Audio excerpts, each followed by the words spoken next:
Alright, welcome back, lovely people. We are starting the 5th week of 10. The 5th week is very uneventful. It's a bye week, so there isn't a milestone for the 5th week, but we do technically, we migrated the 4th milestone into the 5th week. So typically I choose to allocate the milestone to the migrated week. So we're gonna see how that turns out. Actually, with that kind of reminds me. So let's mute this for a sec. And let's turn on some audio. Last week was pretty great. The gang reconstructed the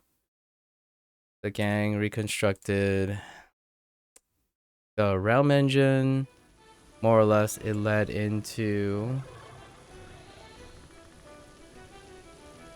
the Demonweb's pit. So we finally got the link up to the dungeon that's featured since the 2nd week with Gromf and Lolith or Lolth, however you go about pronouncing them. So more or less, it seems like things might have concluded with the main storyline, but we'll see. There's still the thing well, there isn't anything here. I might have not picked it up though. So we're on the 5th week. Get to it.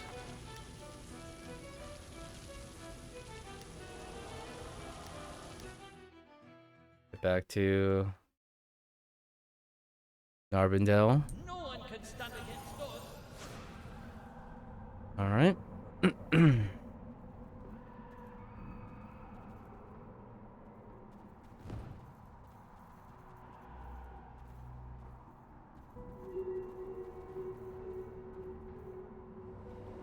Let's see what we have. After Lolth got more or less pushed into another realm with the use of the realm engine.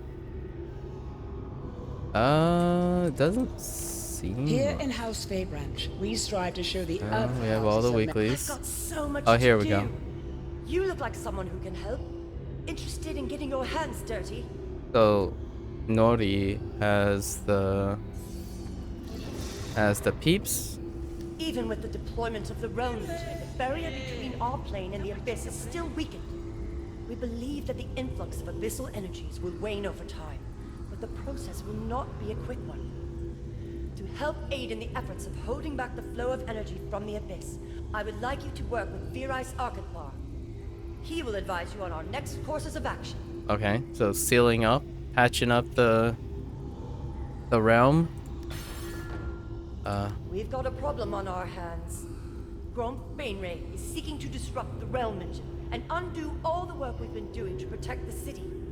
To make matters worse, I fear that the Queen of the Demonweb pits is manipulating him to sow chaos and discord in the realm. Interesting. We need you to venture to the base of the Narbondale and put a stop to my uncle's plans, and then enter into Lolth's domain and confront her. Alright, so there's the formal connection to Demonweb Pit. So this is what we have technically been doing as a party since week 2. Alright, let's see what Virais has to say. Clean up stuff. Do they have even which more? is unseen can often be more tangible than that which is seen. Even more repeatables? Congratulations again on the deployment of the realm engine. Stopping Gromp and thwarting Lolth's plans is a feat that few mortals can claim. However, even with your grandiose accomplishments, there is much work that remains to be done. It could just end here and then it's referring to all the repeatables that you upkeep. No. While the realm engine is active and suppressing the lion's share of the abyssal energies flowing into the city, We must do what we can to repair the damage that has been done to the weave.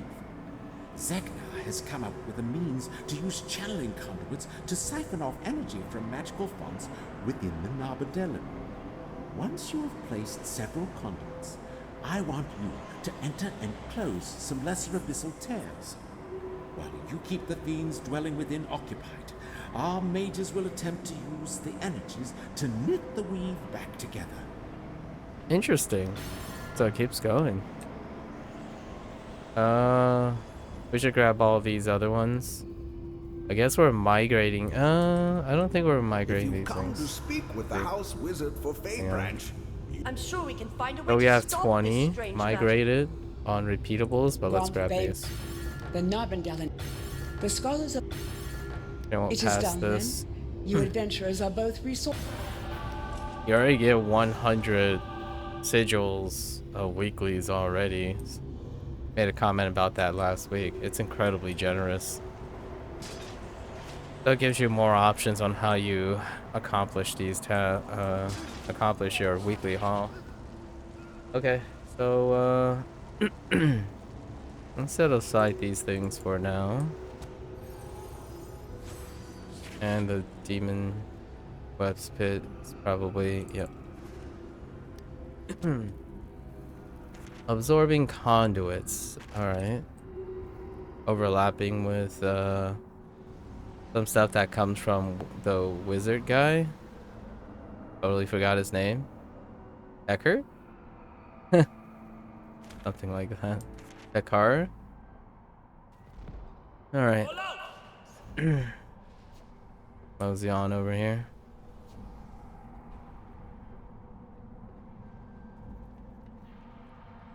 Don't mind me, folks. Alright. Place absorbing. Oh, is it the same thing? Oh. So this is the repeatables that led up to the proto engine and the demon's web pit. So he is probably the holders of that repeatable.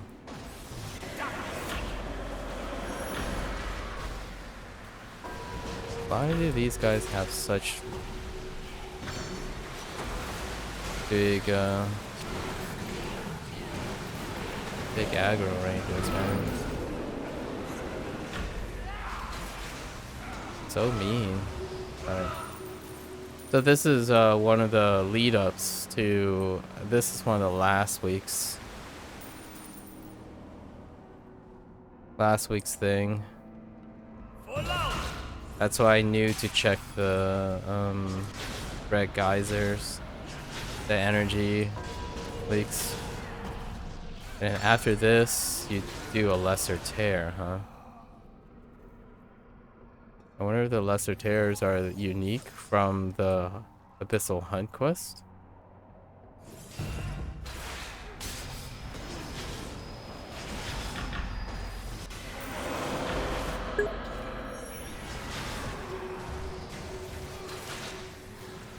Thanks.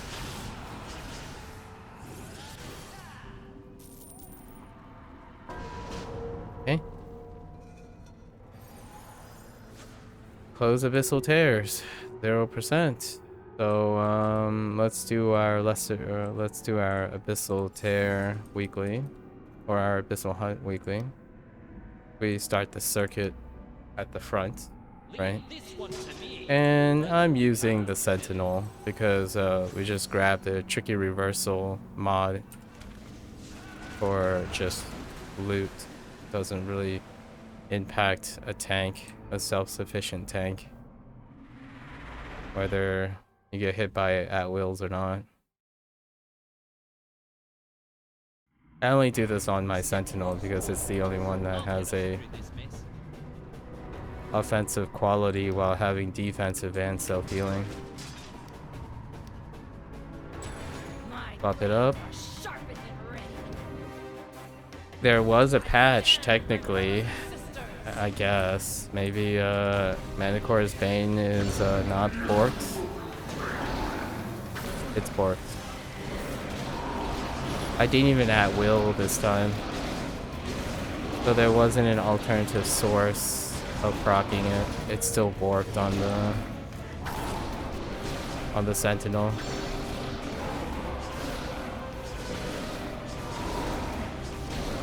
Wishful thinking.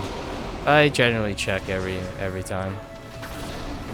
Whenever there's a patch, there's always an opportunity.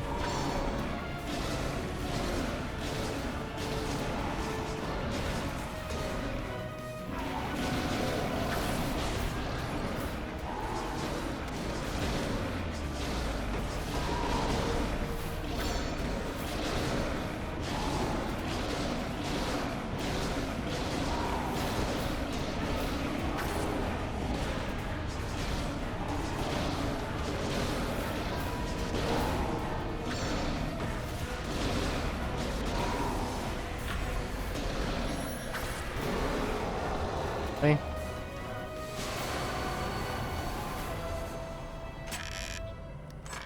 Okay, this turn. Every time I think it's I'm feeling 20, I have to scale it down to 15%. Alright, yeah, it counts. 25%. So let's go grab the others. So Manicore's Bane doesn't work. Again, it's incredibly known bug at this point. I can reproduce it almost 90% of the time. So we just swap it out for a daily plus 10% to speed things up. Oh, right. I should swap out the boots for another 5%. Okay. Okay.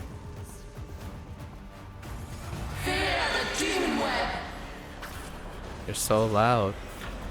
Although they call out and talk about the demon web, that's interesting. Usually they say something about like, oh, I forgot the line they say very often. Most of the Driders say from the last mob.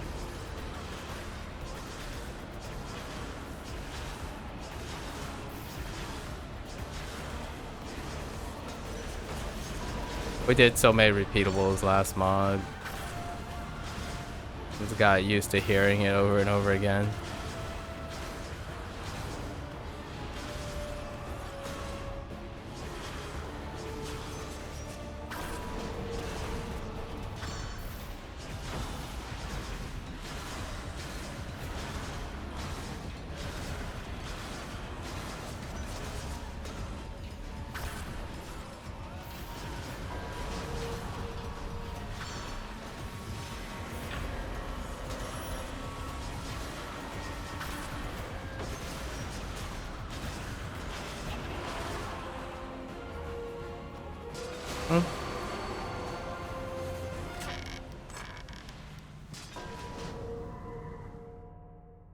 Alright, that's 50.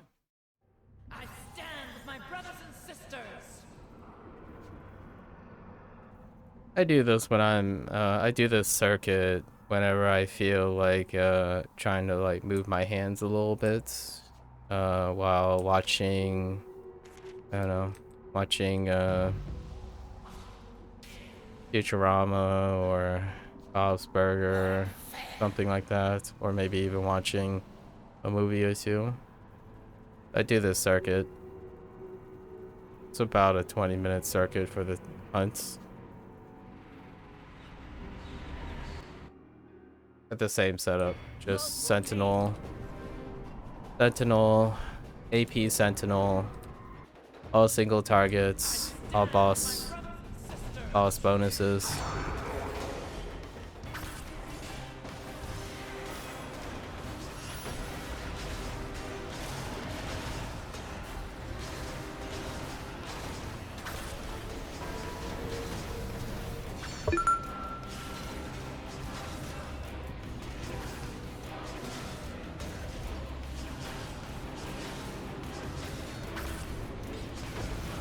Hello, folks.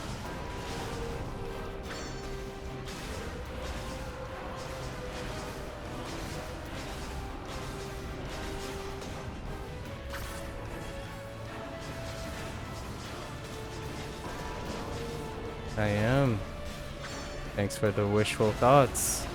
How are you?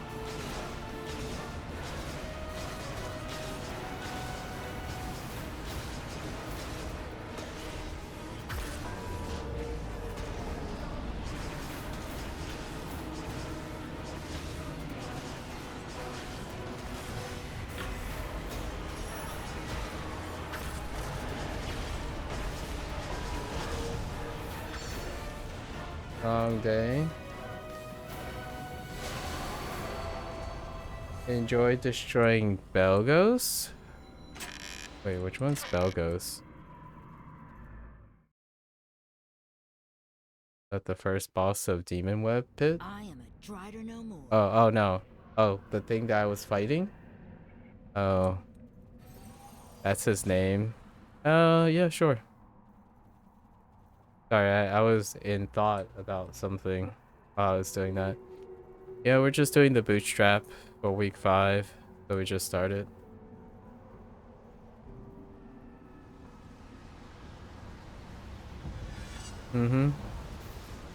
Yep. Preferred method. Well, I had tricky reversal. So, on the Sentinel, I usually load in tricky reversal. I have. Pretty fun. We do it at the end. Every week. From the shadows of my past, I emerge. Whatever is available in PE. I stand with my brothers and sisters.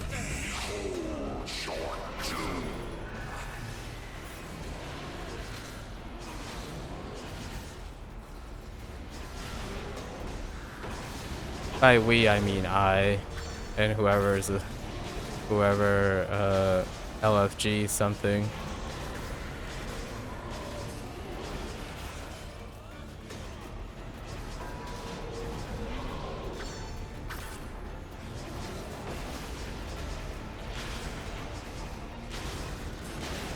Yeah, this is the Sentinel. Yep. It's the only one that will self-heal while attacking and defending, so I use it for with tricky reversal. But usually the paladin will just have to do without the mod, because I don't want to self-heal the paladin. You can probably do that too. We're just completing the actual milestone quest, chasing chaos, and then now we're seeing what else Virice wants from us. We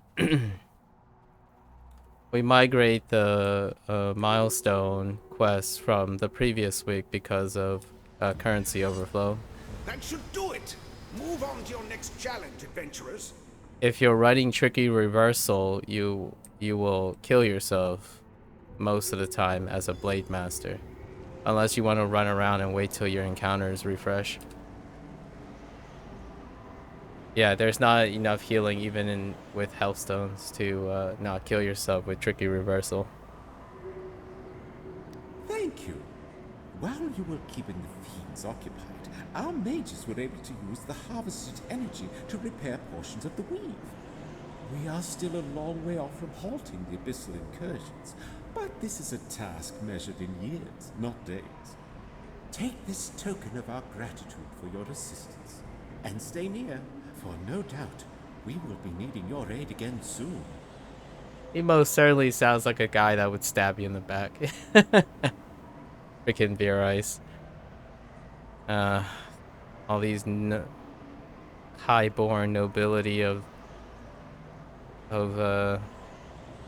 Narvandel. Sounds so fancy. Complete the 5th stone. Wait, there is a 5th milestone? Oh, interesting.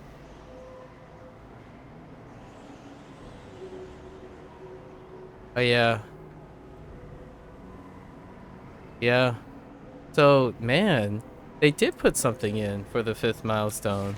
But not like indicated here, but okay. Color me surprised. Although in this specific thing, today is probably a 5-day because it's the buy day. But just having Veer Ice spruce in a little bit is still keeps the train going. So that's kind of nice. All right. Oh yes, it is. It's definitely above average. We're going like. Oh yeah, well yeah, that's among other things, right? Yeah, this mod's QOL is off the charts. I make comments about that each week. But for this week, it's just Veer Ice's.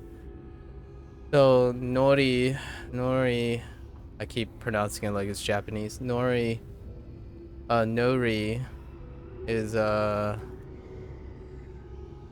they gave us the Demonweb Pits party quest, of course, because it's at the end technically of last week, which concluded the proto engine thing.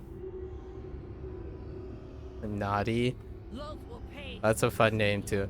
I call one of Veer Ice's assistants Harry because his name is When the arcane Heltz fades, steel will find the Heltz Elzendar.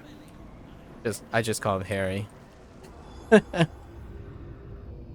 Heltz. Oh wait, what was this guy's name? Zeknar. I keep calling him Heknar. Alright, he's calling Heknar from now. Yeah, I keep thinking his name is Wizard Heknar. It's freaking Zeknar. What an edgelord. Which one's edgier, Heknar or Zeknar? Alright.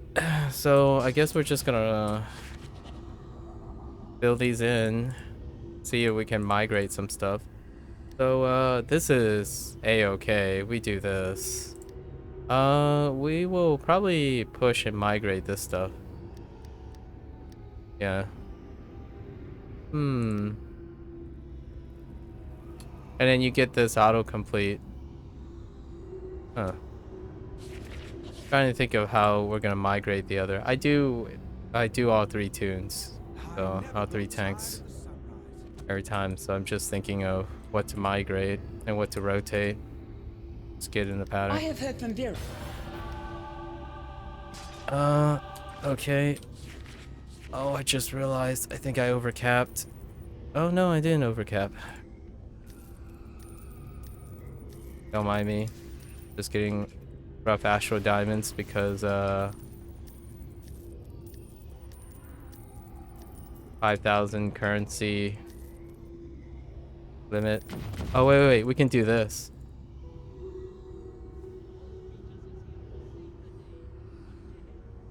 You know what I'm doing. It still works. Where you just stack the boxes. Oh no, I think I bugged it. Yeah, here we go. So you just double click as fast as possible. I'm spam clicking right now, and then I just I spam click, and then it opens up like 100 boxes on here, and then you just hold down the space bar.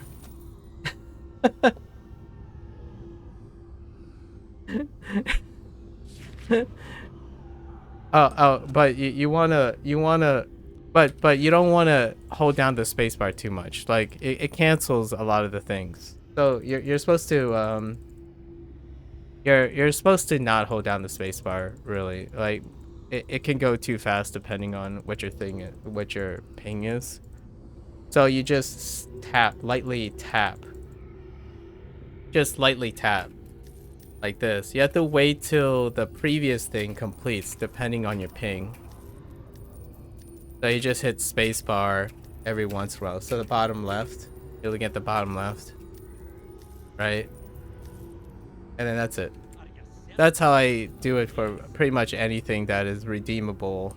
But if you hold down spacebar, you got to make sure your ping is like really low, because then you'll get the error message waiting for previous purchase to finish, and it's gonna error your entire bar.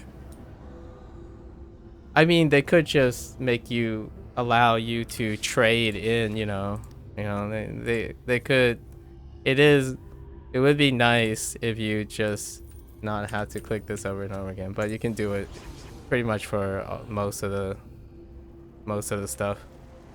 It's a nice little time saver. I mean, they did other things, right? Opening multiple boxes, multiple bags, which is nice. Like, it's a work in progress. They did the multiple bag opening stuff, so that's great. And multiple box opening stuff. Intense. Silver lining. Progress, progress. All right. So I'll do this, right? So we do this, the foot of Narvandale. That'll get us to 80, and we float the 4 repeatables and then do the 4 repeatables. And then just skip the heroic encounters. Yeah, that's probably what we're gonna do. The disruption wizards. The beacon. And then grab the new one and then preload them for next week. Legion, the so-called Fair Elendar. That's probably what we're gonna. Great. We're still trying to learn as much as we can about this abyssal magic in the city. We need you to take some of these arcane testing stones out into the district and let's place them switch. at sources of magic. This will help us to better understand what we're dealing with here.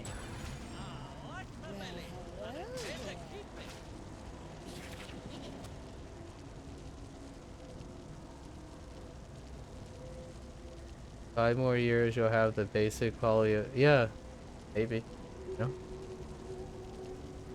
Yeah, we're actually at the end of soon. Not yet.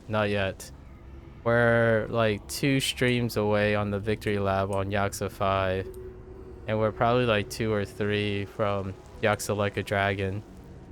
And then we start Judgment and Lost Judgment. But then between Judgment, Lost Judgment, Like a Dragon Gaiden comes out in November. And then Like a Dragon Infinite Wealth comes out next year. So still got a bit. Endless. It's a series that continue to put out,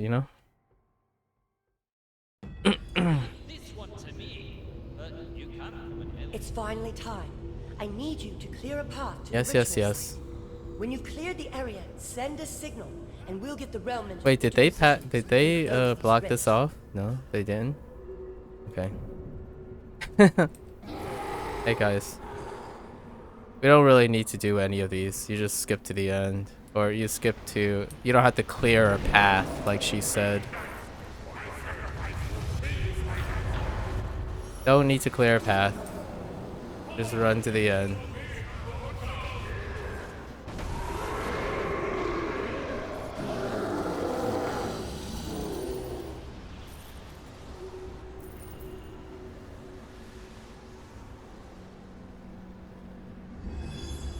Did you do all this stuff already?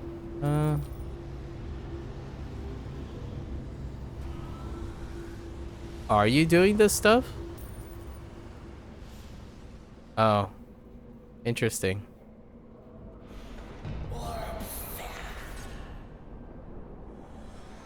I only do it once a week. Just, the weekly haul. That's about it.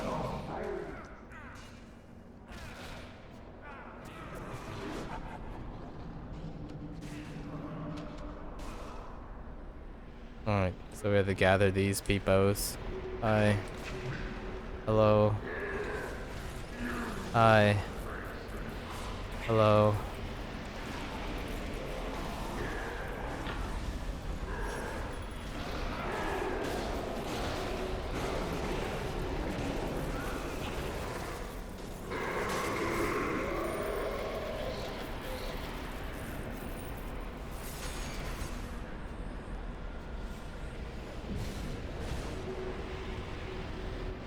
Where's the entrance? Oh. Right.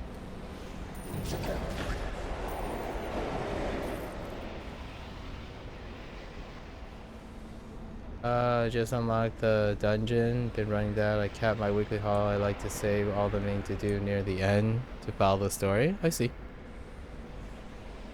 Fair enough.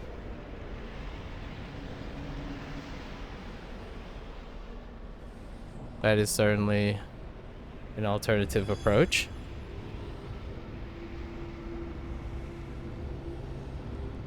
I do episodic recaps. I talk about what happened last, talk about what happens now, what's going to happen, and I review each week.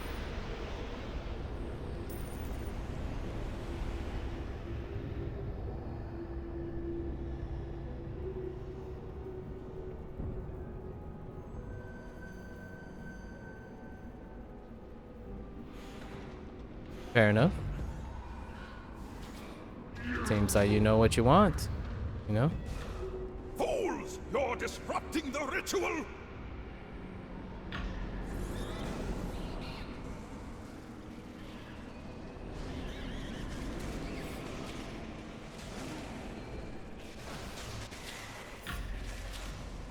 I tend to focus on live service gaming, so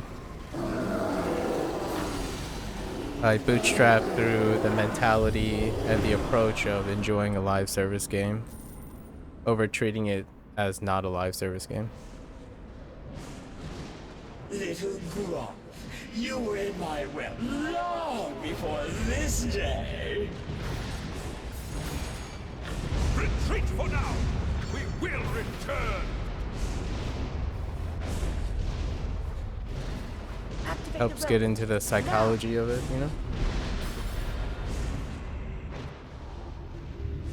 No, it's about the psychology and expectations, forming healthy habits and lining up emotional dissonance with intellectual appreciation for how the structure works, as opposed to consuming it the way I would like it, or assuming a design is pandering to you. I like to get into the mindset of the developer and the business model. So experiencing it differently would be Here in counterintuitive. house, we've done the best we can. Is that fun for me? I don't really do things for fun. That's why you do the thing you do and prefer the way you do it. I do it for experience and empathy.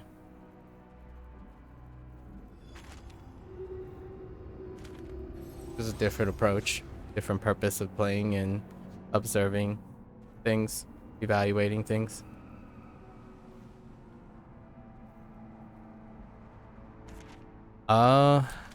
It's a good experience for people who have the proper mindset for live service games.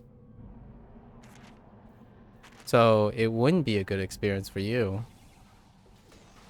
if you played it the way it's intended to be developed and marketed. Hence, I would naturally encourage you to do what you're doing. Can you describe a live service game? Well, a live service tends to fundamentally be focused on creating habits. Habits tend to come in any type of habit forming behavioral model requires a mindset that involves incremental actions, like repetitive actions that are sustainable. So, for example, if you want to change your diet, what would be a natural program that would be reliably form a habit that reduces the barrier of entry while insisting on repeated action, like eating your vegetables? That's what a live service game tends to focus on developing. So the idea is you experience these things, you evaluate it based on a premise of trying to alleviate and introduce quality of life changes that produce a lifestyle change. And how to promote that is where the challenge of making a successful live service game is, focusing on that. But if you don't necessarily experience that or evaluate that in that type of perspective, rarely do your criticisms ever become very compelling to the business model and the developers who are challenged to make a game successful in that way. So when you have an active dissonance with your experience, you will come to expect things that are inherently antagonistic to the design. Am I understanding that's also as how to monetize a game best as to where the struggle would be for some? Yes. So, if someone asks you, how would you monetize things? But if your experience is often to the point where you want upfront upfront completed models, like products at an upfront cost, that is not necessarily aligned with the business practice or the developer's intent on the development cycle. It is very appropriate if you play a game like Baldur's Gate 3, for example, which is a great offset for those who want a completed product and consume as much story at their own pace. But that type of mindset comes with an emotional preference.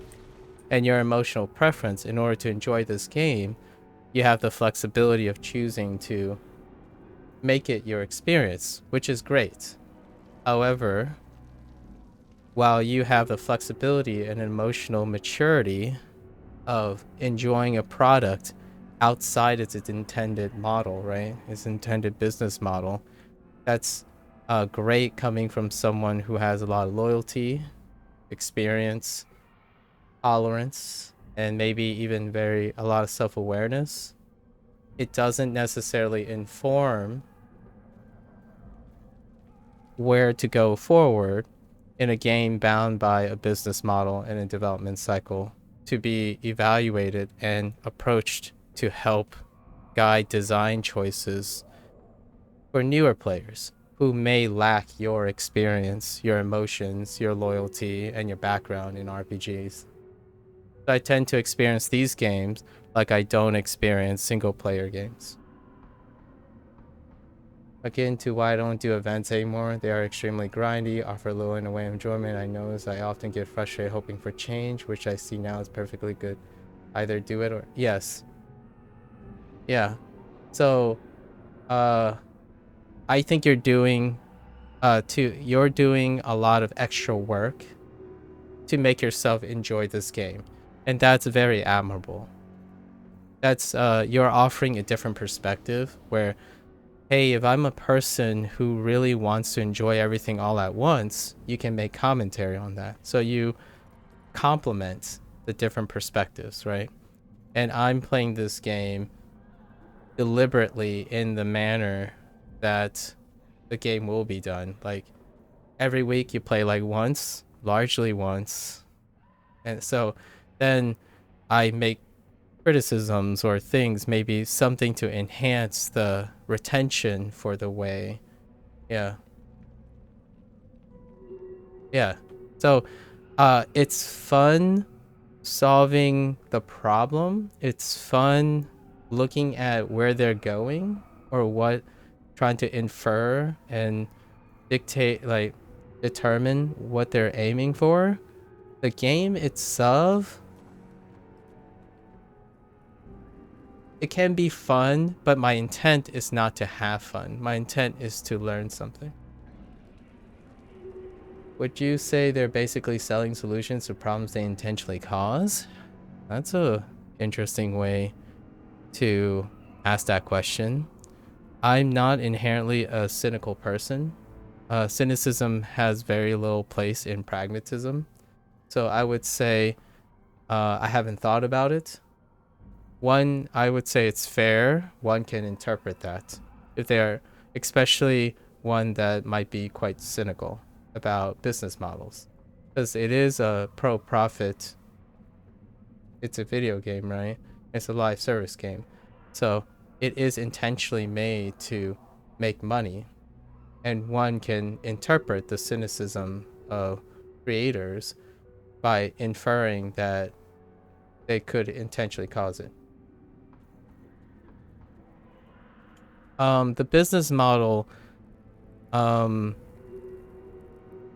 say I were to operate the development cycle in order to encourage monetization, that is freely purchasable by players that are loyal to you. Inherently, in terms of live service game models, the investment is upfront in the player before expecting payback. So the selling solution is often coming first without the intent of causing any problems. For example, let's think of successful live service stuff, right? Like, let's think of successful live service stuff. HelloFresh. They'll give you 10 meals for free and then get you to buy stuff. So inherently, most business models would go out of their way to offer a service that comes back and pays in dividends. Your smartphone plan. They offer you upfront the necessities to participate and use the service. And then eventually you have to pay for the service, or it hooks you on a service that is affordable. So generally speaking, most live services, the most well-practiced ones, tend to come with the intent of getting the person in the ecosystem before monetizing it. So I don't necessarily think they cause problems. They incentivize the use of convenience for a problem you create.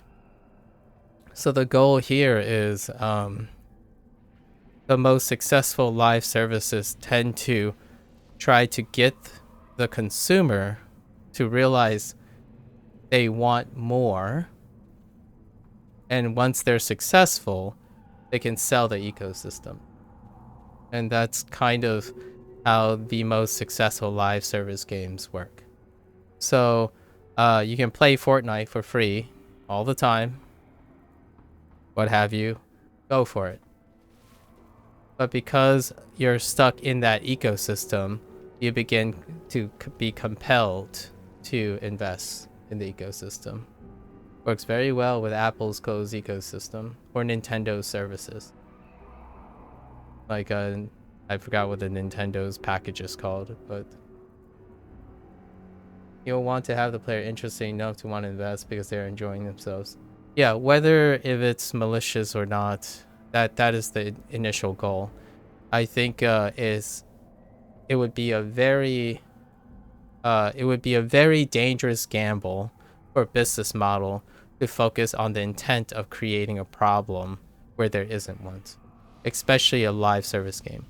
One of the fundamentals of this type of psychology that works really well for the successful projects are the idea that you're forming a habit. And if you look at life, right? If you look at your live habits, what are the most consistent methods in psychology to develop habits? We're not talking about bad or good. Those are up to your opinion and is dependent on the individual variability and their morals and ethics. But for a human to form a habit formation, they must create a enough low barrier of entry that allows the repetition to feel trivial, but then feel disproportionately rewarding in order to create the repetition in action. And that repetition in action is reinforced enough that the barrier becomes lower and lower. And then when the barrier becomes low enough, you can introduce incentives to raise that barrier again, like paying money for a service. So one great example would be I do enjoy running, and I have to lower the barrier of running through my own choice in order to consistently do it. And then when I do it enough, I begin to invest in running. So habitually and voluntarily, I would buy running shoes. Hence, the running shoe industry focuses on incentivizing how to improve your running, not necessarily cause a new obstacle. They enhance and encourage what is attractive about the task you've already voluntarily entered. So translating that to a live service model, they create the incentive to want to do more. and then they sell you the incentive. They'll essentially instill a form of addiction, especially intense in certain individuals. I talked about this digression a little bit in a different segment, but when someone uses the word addiction, they compartmentalize desirable and undesirable habits. A habit that's undesirable is ascribed the word addiction. A habit that is desirable is considered just a desirable habit, a beneficial habit. So the distinction between a habit and something that's undesirable is just addiction. So the principles behind addiction and forming any habit that you desire tends to be very similar. So you got to ask yourself, what are your good habits? As a business model and someone who's developing a product, you rely on observing the most reliable ways of forming habits. Now, when you use the word addiction, it's because you're thinking about all the habits that you do not desire to have, which gaming addiction could be one of them, perhaps, or spending money could be one of them. Like my addiction would be, or my habit that I form is playing this game Fragmented. That's a habit I have. You could consider it an addiction if is a habit that you do not want. But emotionally, I find it very encouraging, and it breaks from the tedium of other things I do, right? I play games that don't require fragmented playthroughs. In fact, you could say you have a habit of wanting contiguous storylines. And it's an addiction because when you try to play Neverwinter Fragmented, you go through withdrawal symptoms because you're doing something not normalized, if you know what I mean. So anytime you have to break a pattern of preference, it is discomforting. It is undesirable. So hence, you have an addiction to something very good. Like you want that. It makes you feel good. So an addiction is anything you feel good, but it becomes a habit because it's sustainable. You know? It's why there's an interest in keeping the end game alive, because others see the results. Yes. So, and for me, I don't need those things because my interest is understanding business models and live service games. I love the psychology involved in live service games. What makes the most successful live service games, you can use those techniques that you discover about yourself to apply them to forming habits in your life. So video games can offer a source of freely less consequential ways of experimenting with forming habits. So one fun experiment is, how do you get yourself to like playing fragmented, time-gated stuff? If you can do that well, efficiently, and sustainably, if you take that approach and apply it to, I don't know, getting healthier or learning to meditate, things that have higher barrier, you can keep it's a very transferable skill. So I'm more focused, the times when I play Neverwinter or PSO NGS, is the time when I'm not consuming what personally I do prefer, which is what you described. I like my experience at my own pace. I like that flexibility. However, it makes me less tolerable over time if I only do the things I prefer. Hence my addiction, because it becomes addiction when it bars you from doing other things. Narrow-mindedness is a result of incredible addiction, which is an addiction to complacency, being comforting with what you know and what you accept is true, and breaking away from it is difficult. So I personally find that my life calling is to remain intellectually open, and that involves trying to find a way to be comfortable with constantly doing things that I'm uncomfortable with. And there's also sensitizing and resensitizing. You know, some trendy influencers would probably refer to it as detoxing. That's kind of a weird way to look at it, but it is could be it's a negative way to look at it. Basically, you're removing something instead of embracing and understanding what happens in the human condition. On that topic, would you say the logboxes currently in game are gambling? As others mentioned, it can't be gambling if you are getting something. Interesting. That's why I vowed to never play another MMO after Neverwinter, my choice, because I realized I had seen it for what it is, so I focus on what I still enjoy. Yeah, that's fair enough. I'm in terms of that, I tend to talk about, like, when I talk to other, like, the occasional individual who's suffering from selective avoidance. I'll give a hot take. I'll quote someone else's hot take, but 2 or 3 very successful people, we'll call them classically successful, they typically agree with the idea that if you're always expecting life to be filled with happiness and content, that's incredibly unrealistic. So expecting to always be able to maximize a high would insist that you do not necessarily understand at the moment. I'm not saying you can't have this forever. You could try. But what happens when you are avoidant of things you don't want to do and constantly seeking to maximize what you do want to do, you enter a phase of desensitization. So you become a bit numb to all the things you like. So inherently, you will constantly seek more to create the same stimuli of satisfaction. Eventually, it will become unsustainable. And then you'll go through the fear of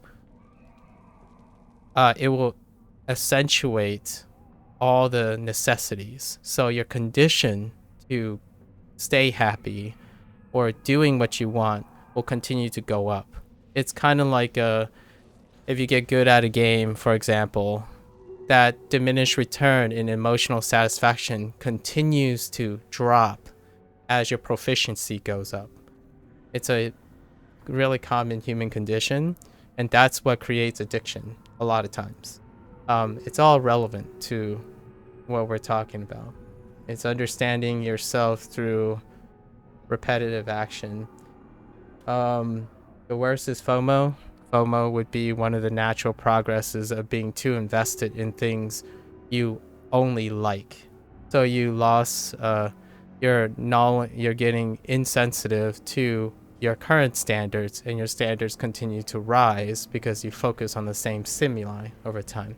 So that's why when people go through like a mental vicious feedback loop that is not sustainable, they go through momentary crises. And crises tend to be alleviated by changing environment, and then the cycle repeats. That's typically a very truncated, we can think of this, it can go for 20 years, 30 years. A person can cycle every 30 years. So you get like a midlife crisis, generally speaking. Some are more sensitive, so the cycle can be repeated, accelerated, and video games is one that can be incredibly accelerated. I absolutely dislike that business with passion. A while back, I got so burnt out that it disgusts me and turned out on me. So now, whenever I see that, do this, act now and fast, I just skip altogether or do it high pace and accept I get whatever I do get, and that's good. That's fair. Totally. This is literally addiction in any other form, be it substance or emotional. it's a habit. Habits can be desirable. Addictions can be desirable, but you're only referring to all the habits you don't like. Addiction has all the characteristics of habits outside sustainability. So I would say the center pin, the core to a habit being viewed as an addiction is that it's not sustainable.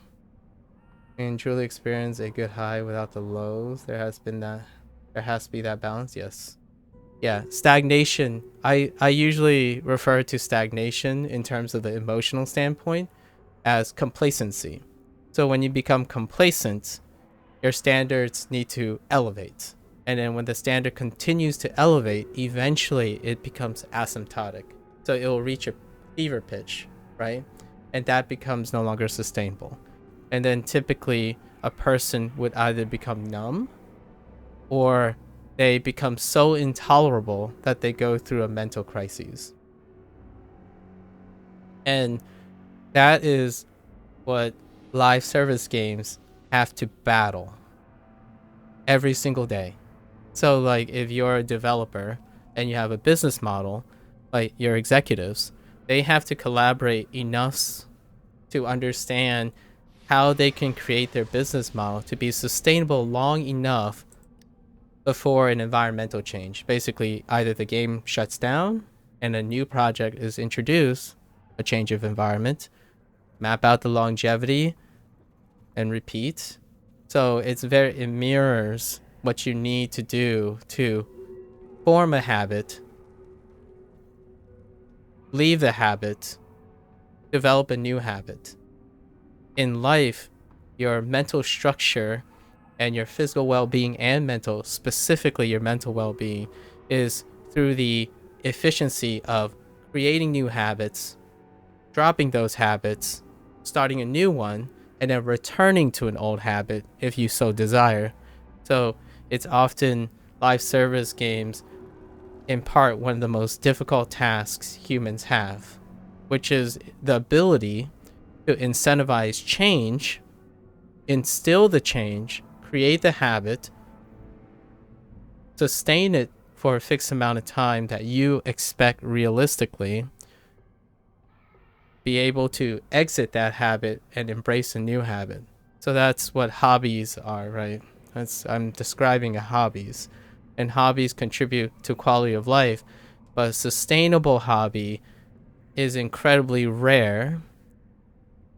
And if you do have one, you eventually create an addiction that the tolerance goes down and the gatekeeping,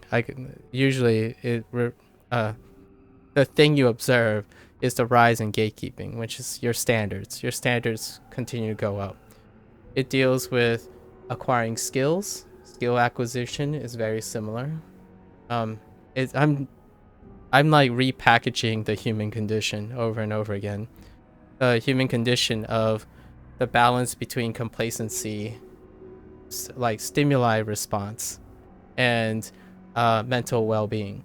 So your happiness tends to be escalating, right? Because we love to desire our dopamine from specific stimuli, but if it's inherently one form, that leads to that thing we call addiction, because it's so enriched in that one form that you can't possibly divorce yourself from it until a crisis happens, which is when you realize it can't put out anymore. Like morphine. I mean, that's a chemical / physical example, which is easier to, in my opinion, is often more intuitive to use as an example.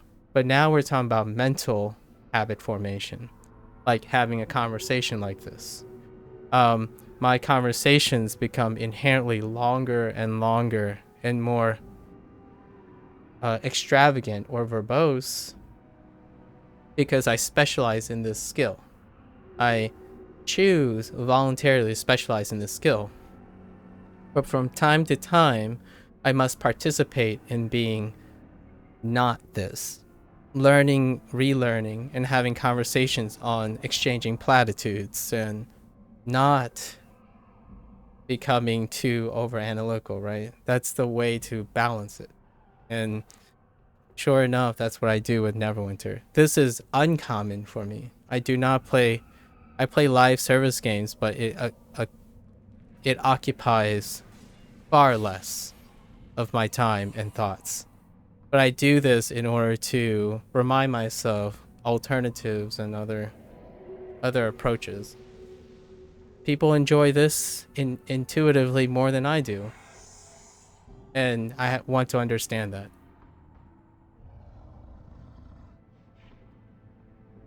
Businesses and developers successfully apply this model very often, like incredibly often, and I want to understand that.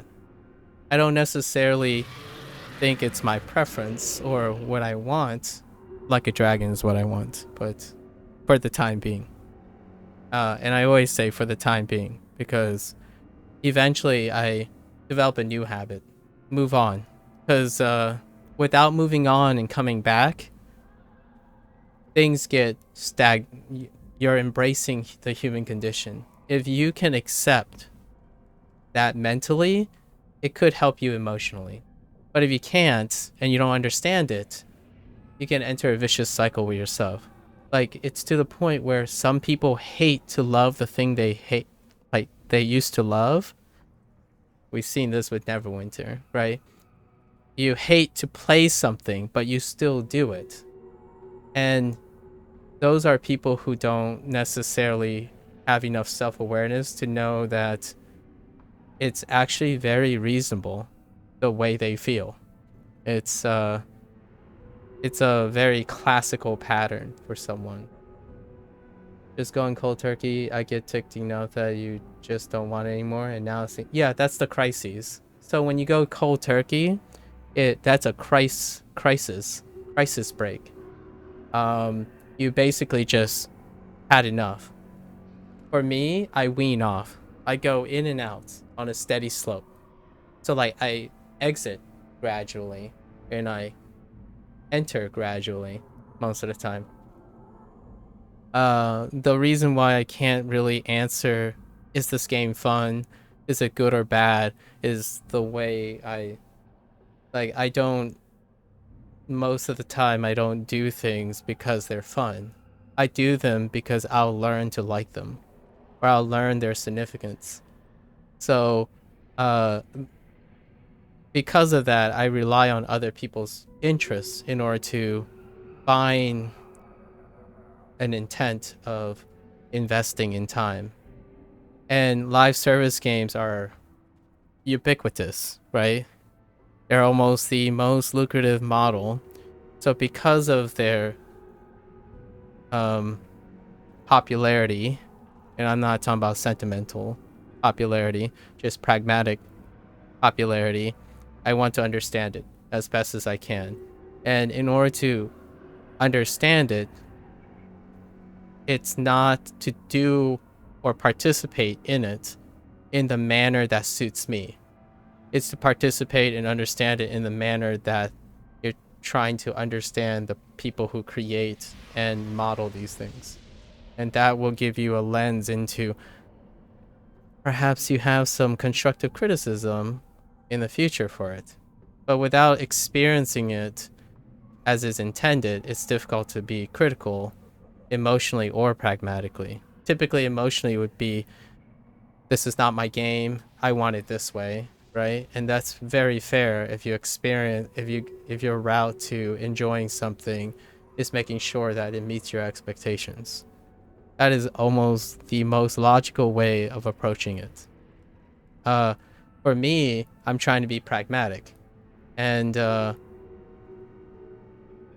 it's ironic.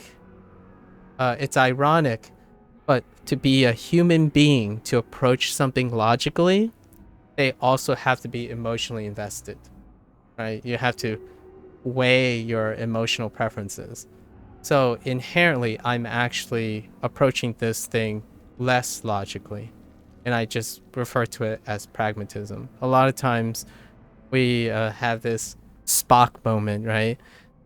It's not logical because you're emotional about it. It's like, well, you're human. It's only logical to behave with emotions when solving problems.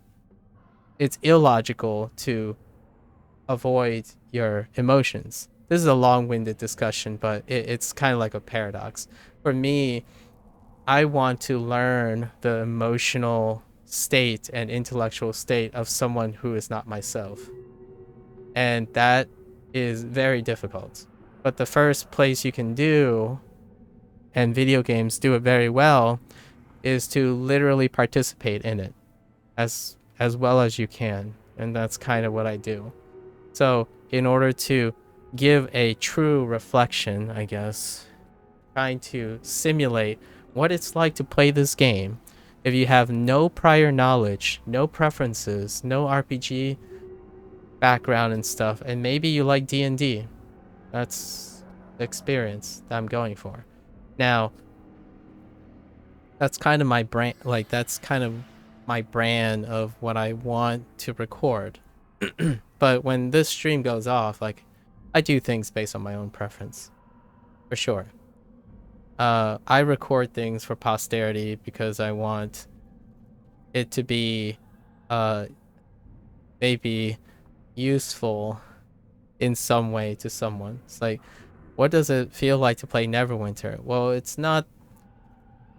probably not finicking it around so that it plays like Baldur's Gate 3. That's probably not what most people are going to get.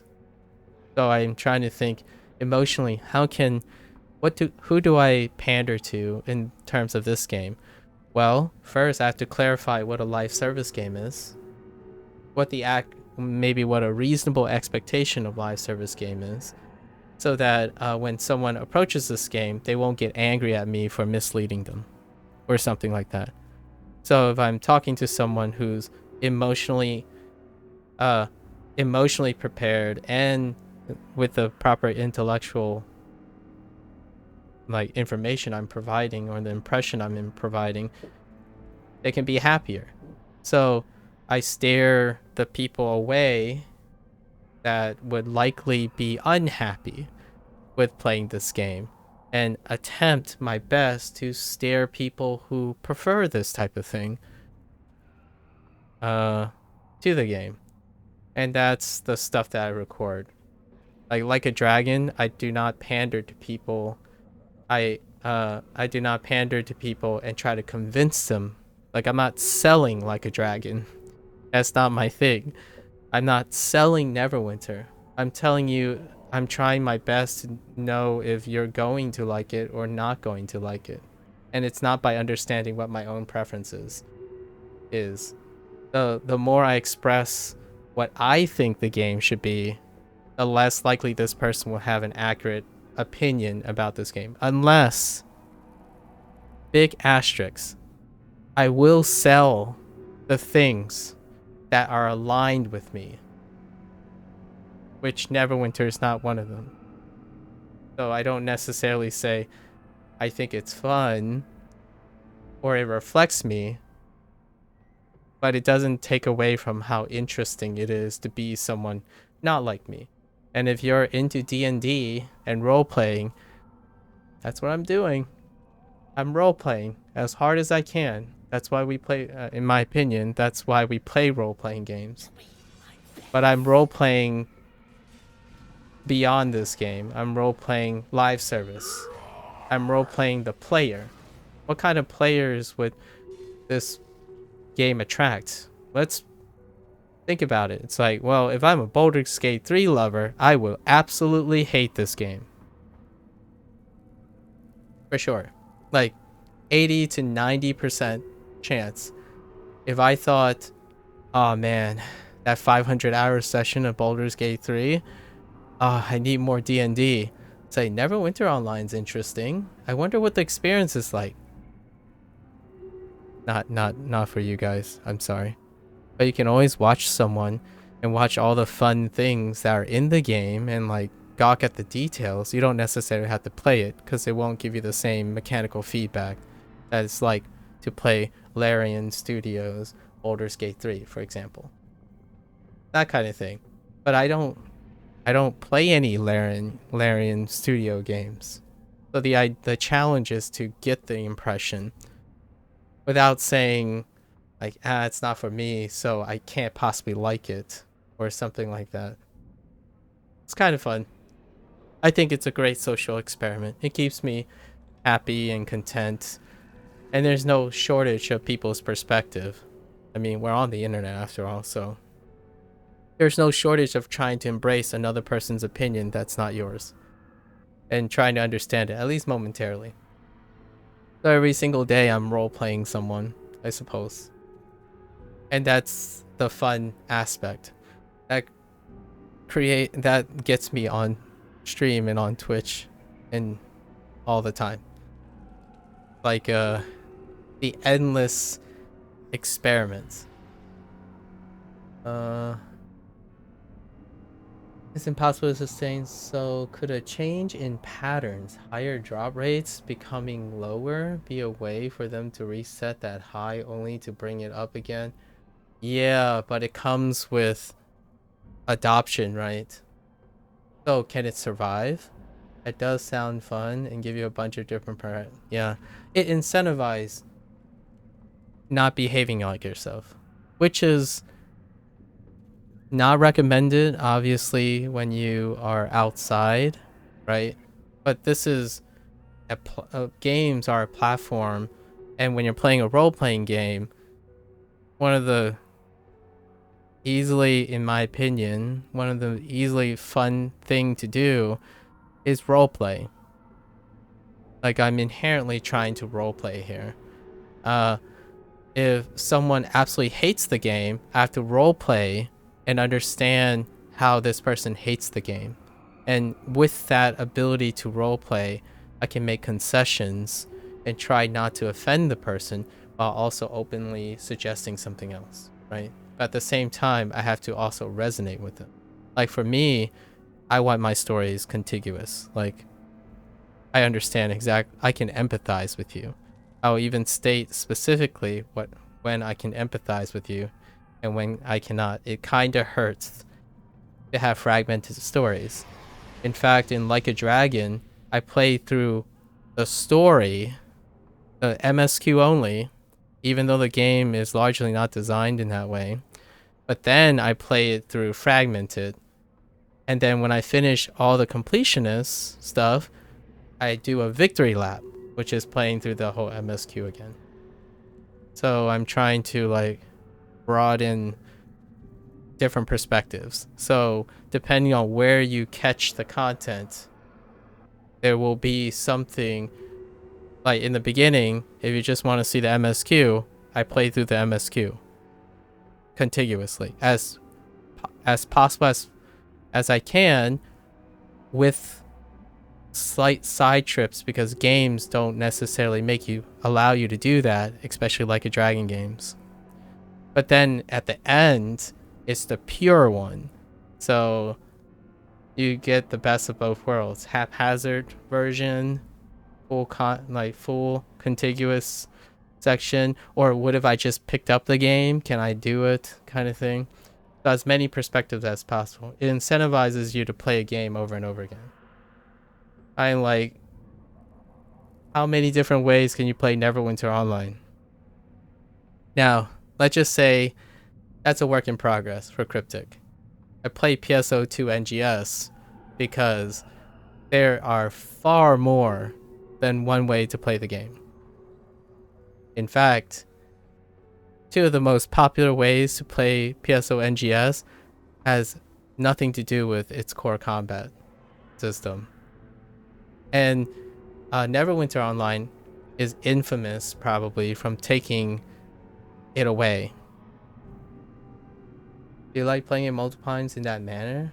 Is it fun for you to do fast, continuous, slow? It's very informative. I think the fun thing that I get out of most things is how much I learn about myself and how much that can be used to help someone else. So inherently, it's fun to learn things. the context and stuff may not necessarily be fun. Absolutely. Like, for example, I could watch. I don't want to get like. I could watch. I think a grotesquely violent video, right? But I wouldn't say it would be because it's grotesquely and violent. It's fun. But it would be really interesting and fun to learn what that type of content appeals to. What kind of mindset you would be necessary to enjoy that type of content. My favorite preference? Deep dives, psychology, deep dives. It has to be overtly, incredibly complex. So like in a way, politics kind of offer that, but the problem is if you're not a politician yourself, you do not have enough to appreciate the complexity of the things. So a facsimile of intricate dialogue would be something like Neverwinter. And what I mean by Neverwinter, I mean the concept of Neverwinter, or the concept of D&D. The fictional world building, politics, religion, racial things. And then when you have a conversation between two people, as a gamer, right, as a person who plays, you have enough omniscience, like sometimes you're omniscient, sometimes you're not. They produce different perspectives, but because of that, the interaction between characters, what one character knows and what another character knows, that back and forth, like calling people's bluffs, like there's a double meaning, triple meaning, the more it gets overly blown out, like, and inherently obtuse is my general preference. Because my standards for communication, or that need to be satisfied with intellectual discussions, is off the charts. It's the thing that I'm saying I have an addiction to, and it's not sustainable. So most of the time I spend coping with that. And what I mean by coping, sensitizing. So I spend a lot of my times talking to younger people, talking to people who are the straight and narrow, people who have single visions. They're incredibly selective. They have low tolerance, and being constantly talking to them and hearing their stuff helps me normalize what I can say very comfortably, which is an excessive need for complexity. And that helps because I find it more rewarding when I spend a lot of time in a different environment. So when I'm not talking to someone and I'm not streaming, if this sounds complex now, or obtuse, or grandiose, or incredibly esoteric, I'm being very restrained at the moment, as restrained as I can, because I know that I have an incredible high tendency, the need to sound unnecessarily complicated. Yeah. So you're dipping and going just to help appreciate. Like, sometimes you can be so comfortable in yourself that you forget where you started, where others could be starting, how you used to love things that you do now, but you love them less because you no longer know what it was like. Like, for example, a lot of people would say, oh yeah, nostalgia is great. But nostalgia is one component. The other component is you inherently don't like the thing you like now more than the first time you did it. So you can no longer empathize with your old self. One of the primary human conditions is that emotions are not encoded in memory. Like, they're not accurately encoded. Like, for example, you could say, oh yeah, this is exactly how I remembered it. It's like, that's not... We want to think that's how we remember it. But memory is not the same as intellectual stuff. Like, intellectual details are encoded very accurately. Emotions change over time, and the way we remember it change over time. So we want to believe this is how it felt the first time. But that's a basic human condition. Emotions, there are a few people on this planet, right? There are a few people who are genetically born in a way that they can almost inherently relive an emotion.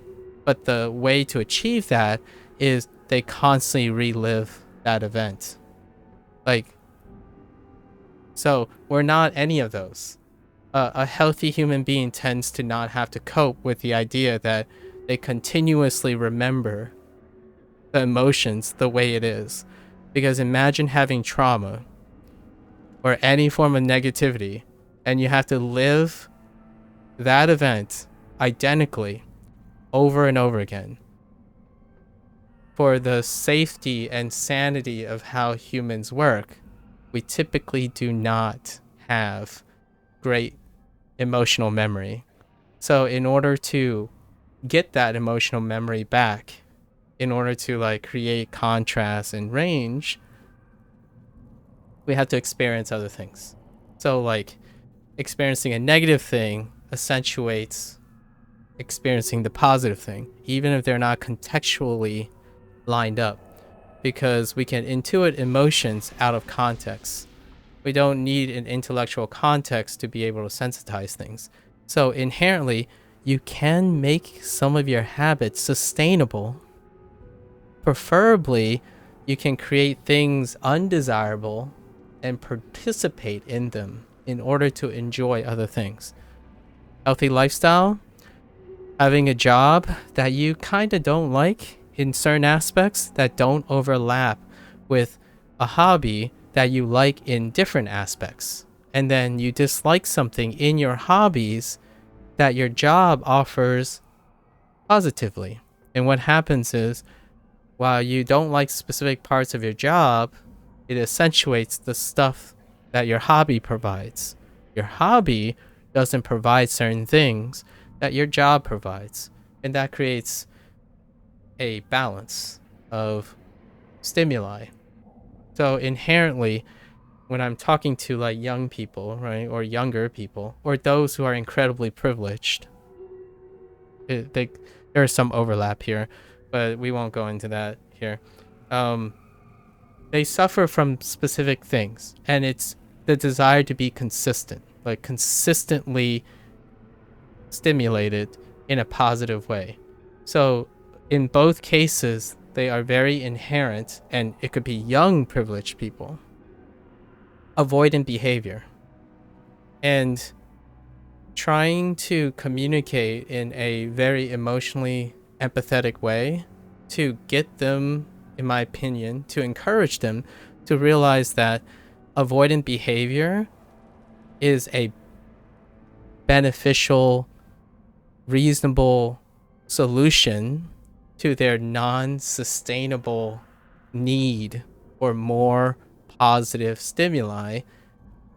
That's kind of when you get a breakthrough moment, especially for those who are incredibly depressed, as in they become progressively depressed because they selectively like a few things and their tolerance went down to everything else, to the point where they keep seeking that selective thing and it no longer provides happiness. So it feels like they have no choice. Like there's no other options. They continue to maximize and try to seek that same thing, but it gets dulled out over and over again to the point where it's like everything's numb.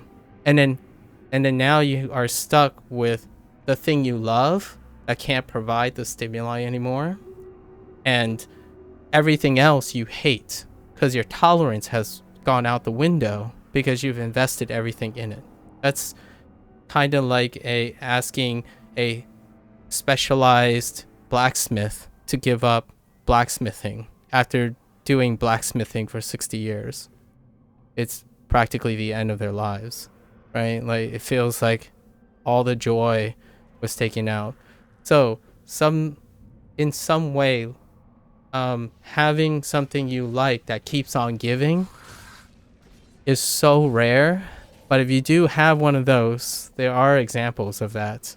Those are the really lucky people. I would say that's luck. And creating, hopefully you're born with that luck. Absolutely. Ignore everything I say if you're a person who just happened to be born in a way where you constantly intuit a sustainable skill or a sustainable thing. Like those are the jackpot winners, but they're not the average person. They're not the vast majority of people. The vast majority of people go through cycles. So the greatest example I can think of, and this is a weird example, this is out of left field. People who are inherently, let's just say, have enough skills to come up with, to innovate on how to make money.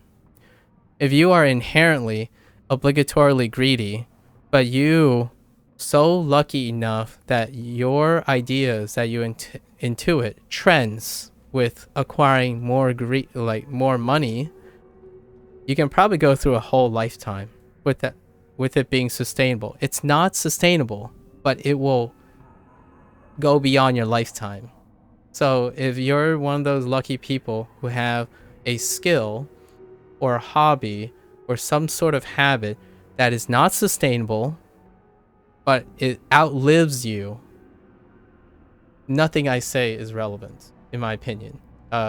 Straying away from that means you're depriving yourself of the only, like, an easy, sustainable, like, easy lifetime source of happiness.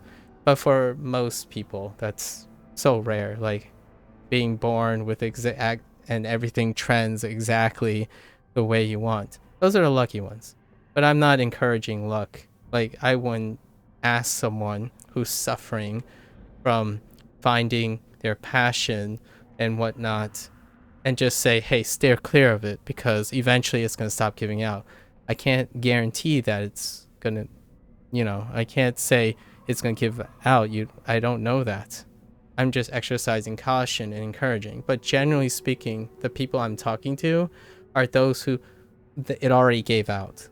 So like their source of passion, Neverwinter Online, finding games, live service games, and talking about how people feel and their concerns and how they're angry, emotional, Protectors Enclave chat, reading those things reading them and trying to discern those things is very telling of what's happening in their real life. If you get enough patterns and enough experience, you can easily just resonate and help. Basically, it's fun to know exactly what to say to someone to make them feel good. Or like, exactly, that's the goal. Obviously, I can't do that most of the time. But the idea is it's fun to try. It's always fun to learn any possible way to make someone who is suffering suffer less, maybe even for a day.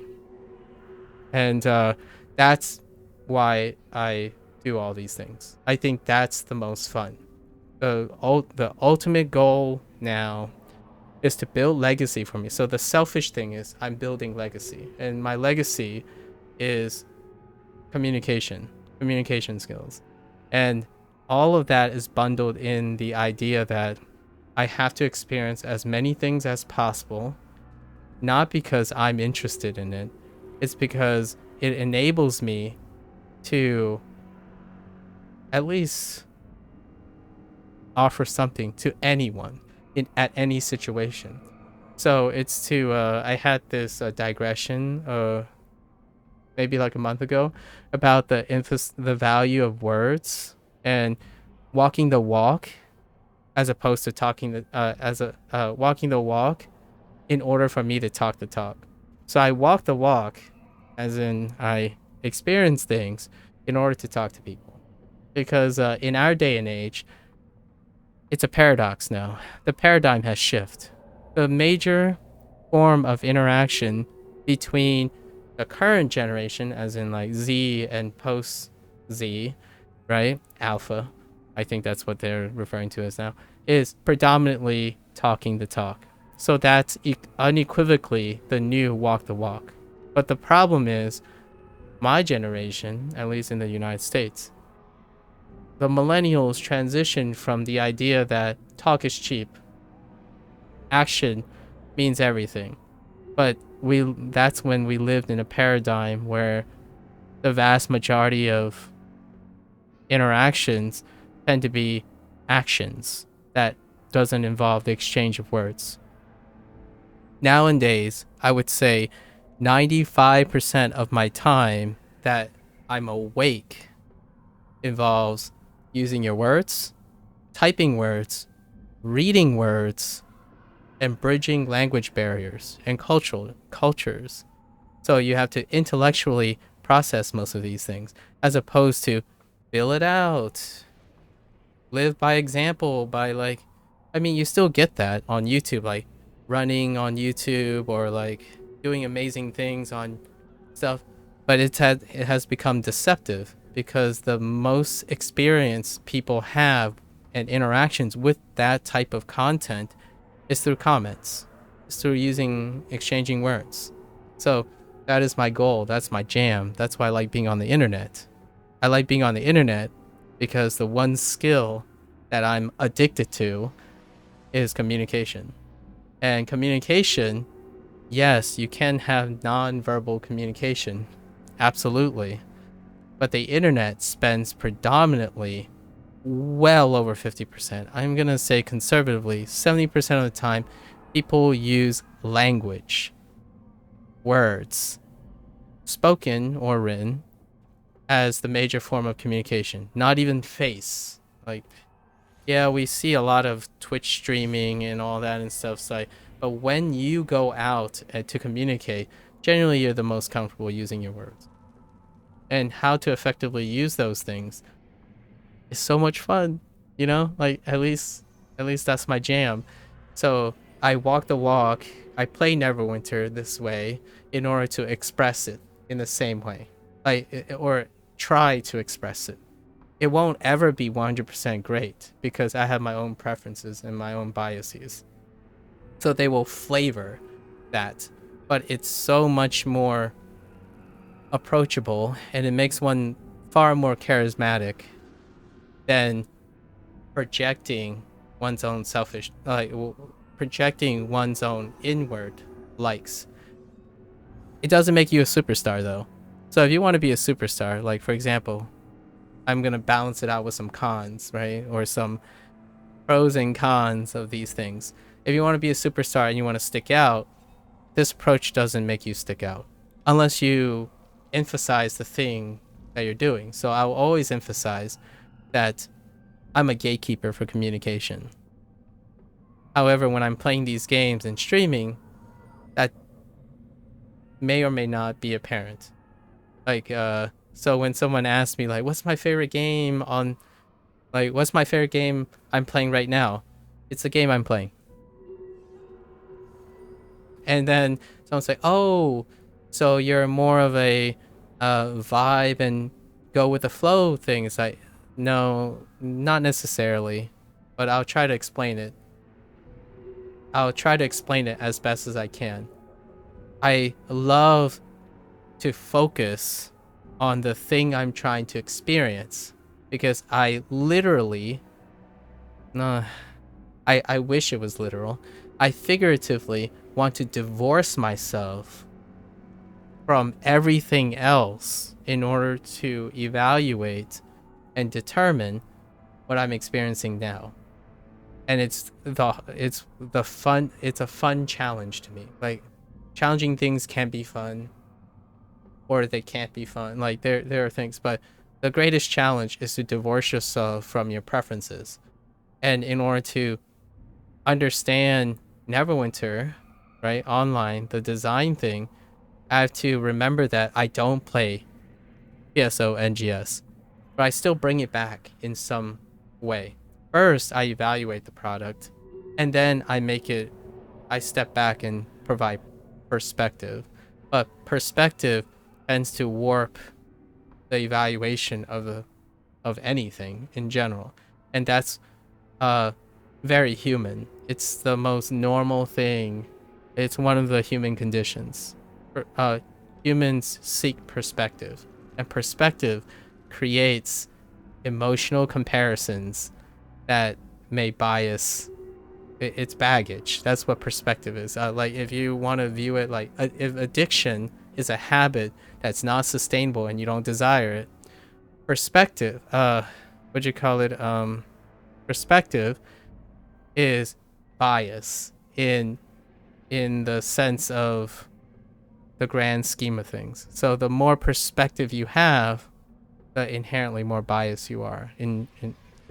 Like, you can't have omniscient and still be like detached from that fact. So for example, this game has terrible story composition, and meanwhile all you're thinking about is Baldur's Gate 3. Is that a way to evaluate the thing? Certainly, it's very human. It's like the essence of being human. You can as much as you want to compartmentalize, that's being inhuman, right? You're trying your best not to be human.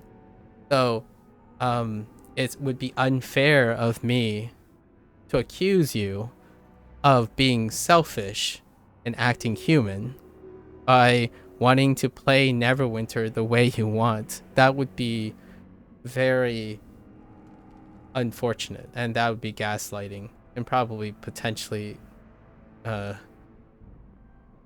moral grandstanding, right? That stuff, not so much. But the idea is I can understand how you feel, or at least I try my best to understand. I actually feel this similar to you, while at the same time I'm basically not entertaining that part of my own preferences and learning to find the fun, I guess, in doing it some other way. That's why I started running again, and I don't know, maybe doing other things, but listening to rap music, right? Not, that might sound a little general, but listening to very specific rap music, because I'm trying to understand how polyrhythms work in different regional rap music, and that takes a bit, because I have my own preferences.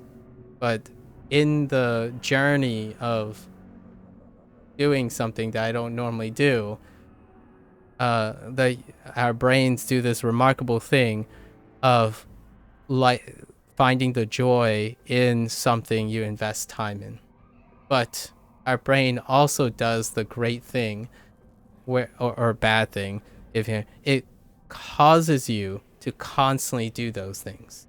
So what happens is you get better at doing those things. And ironically and counterintuitively, your brain protects you as well by making you not want to do new things. But at the same time, that prevents you from developing a sustainable habit. So you kind of got to know these things, right? The more you can appreciate these things in your own terms. So I'm saying these things the way I see them, but they can manifest differently in someone else's. Like, for example, a person I'm familiar with a lot of times, in order for him to find an ability to engage in something else, that person must enable themselves to act irrationally, to act toxic to that thing. But if it's controlled and it's intentional, it gives that person power to dislike something with awareness. And because of that intent, it makes him appreciate the few things he likes a lot. as opposed to the thing he typically do, right? Is to be nice, always be nice, and that's kind of the one of the vicious cycles. Dinner's ready, so yep, no worries. Go hearing your view on all this. Yeah, no worries. And then I'm gonna continue finishing this week. Thanks for hanging out. Yeah, you know, I do these digressions whenever the opportunity presents itself, and then you know, if you ever want to go see it, it's gonna be on a video somewhere. Yeah. Take care. Enjoy your dinner. Enjoy your night or evening. It's late. Yeah. Sleep well. Yeah. Take care. Thanks for hanging out. All right. Okay. Let's refocus.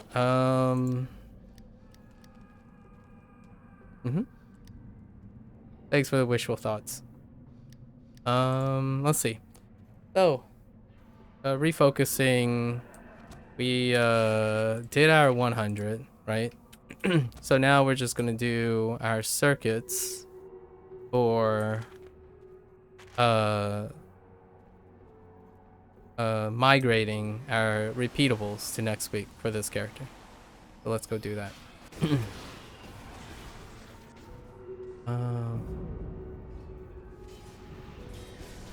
Wait, did I already do this?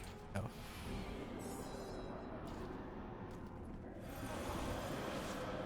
Okay. Testing crystals. We have. I think these are, yeah, these are non-unique. The crystals are non-unique. We can just repeat them after it times out.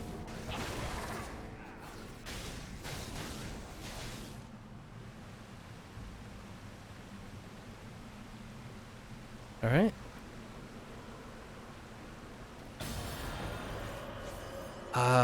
Magic absorption. Stop. I just realized I skipped over one thing that I didn't answer, which was gambling. The comment on gambling. Yeah, I'll remember that for next time. I totally didn't respond to the gambling thing.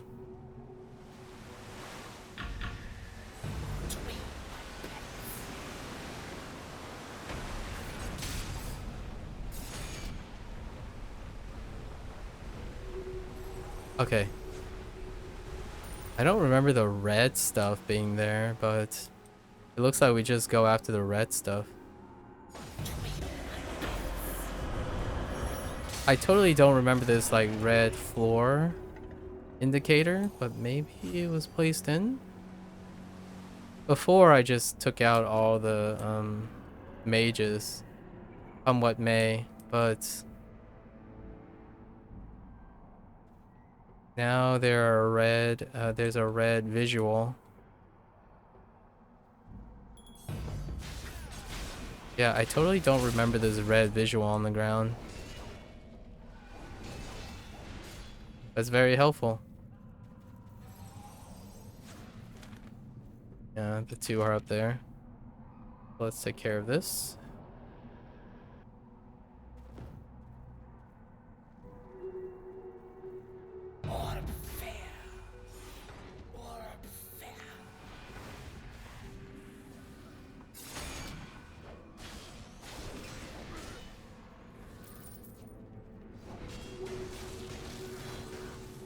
Oh.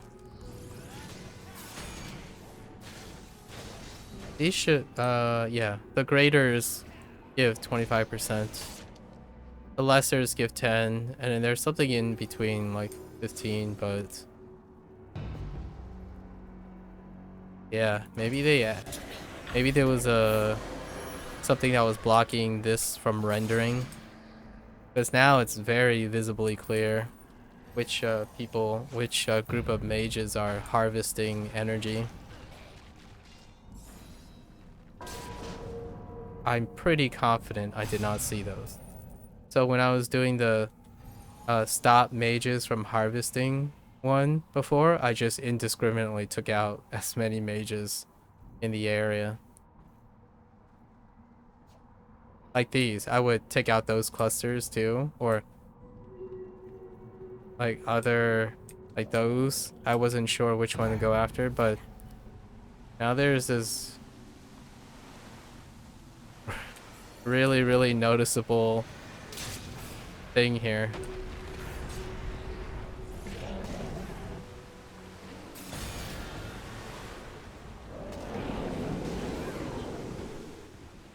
Okay. Alright, so this is the one where we lollygag and just basically solicit house Bane Rays mages up here to help Nori. And then the abyssal magic absorbed. Oh, this is the geyser stuff. So red geysers. Which is one here. Yeah, these things.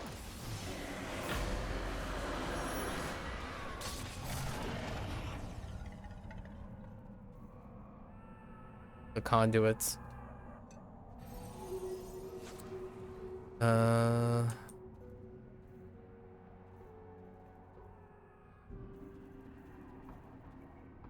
Yep. Another one down here. Although the render distance is kind of far, I would say that's probably a reasonable limitation to the way the game renders, but the viewing distance on like this stuff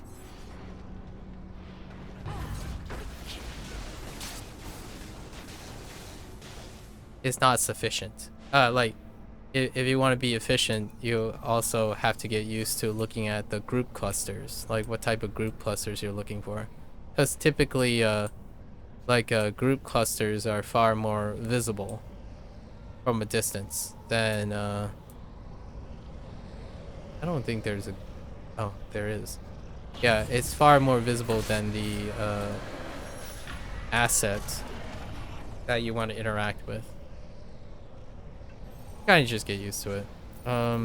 One interesting or a fun challenge, I guess, that you want to reinforce is just like the habit of recognizing all of these things. It's kind of fun to see when the pattern changes, in my opinion. Like their design pattern changing.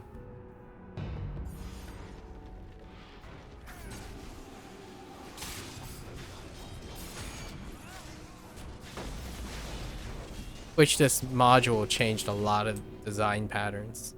Like how they set things up, how they... Oh, hey. I'm joined. Nice. 1 for 1. Usually that takes a while. I can't get... Okay.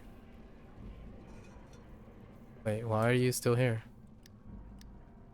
Wait, are you telling me I can... Wait. Oh, this is a bug. Nice. Wait. I gotta mark this location. Nice. You can interact with the same person 3 times. No one saw that, right? Yeah. We're not gonna tell. No one tell Cryptic, right?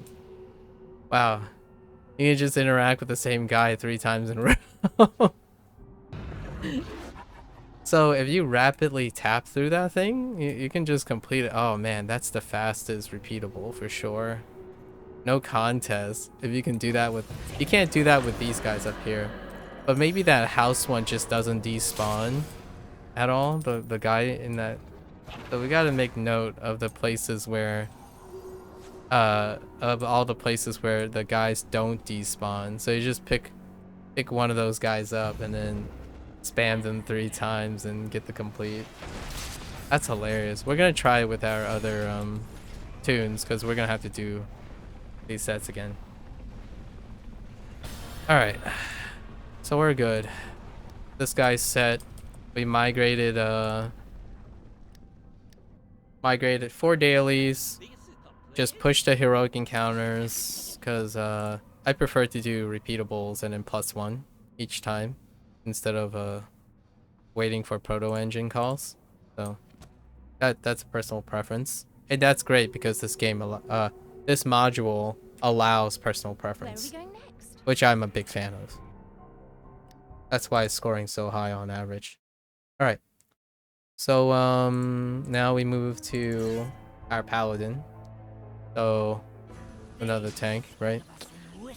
And we're gonna switch off the audio now that we're in no more VOs experience. We're gonna turn on the background music. Okay.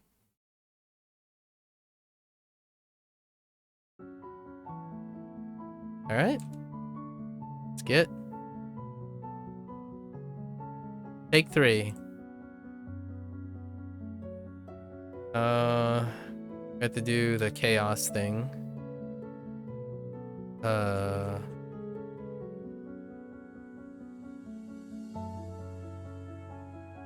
Which okay.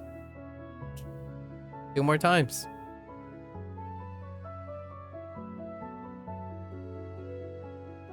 Head in the game. So what do we do? 3 weeklies, and then turn in our 4 repeatables.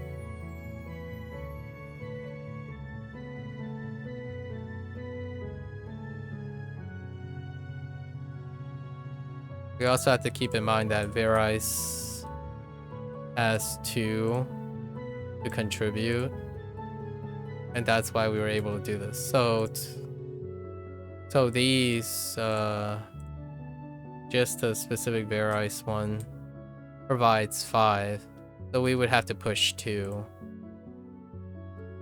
next week. Yep. And then we go to the south. Oh wait. We had to do the conduit things first. Oh, I wonder if it stacks with the steaming the flow. Huh. Because they are the same conduits.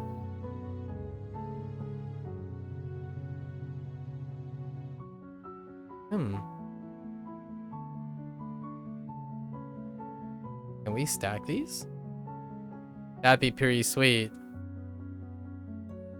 That'll be a nice attention to detail. Let's find out. Double credit? Can I please? Okay. Attention to detail. It triggers for both. Extra points. 1,000 points to Gryffindor. Sorry, Harry Potter fans. They can double dip. Just for this one, though. And it's just a milestone thing. And it's a coincidence. Usually they probably won't line up if you weren't doing it specifically in the pattern I was doing it. So, and we know where the geysers are now, just from our last tune. So that speeds things up. Okay. Cool. So we can get it to overlap with the Abyssal Hunts and the repeatable. Dang, that is awfully generous. I love their change. Their plan. They planned overlaps so well in this one. It's almost commendable how intentional the overlaps are. Embracing double placeholders and triple placeholders. Like, we can do this too. It's this guy right here. Oh, and it's always guaranteed? Are you serious? Oh my gosh. That's so good. I know this is unintentional. That part has to be unintentional. But you could just chill with that guy and get the triple repeat. Man, that's so good.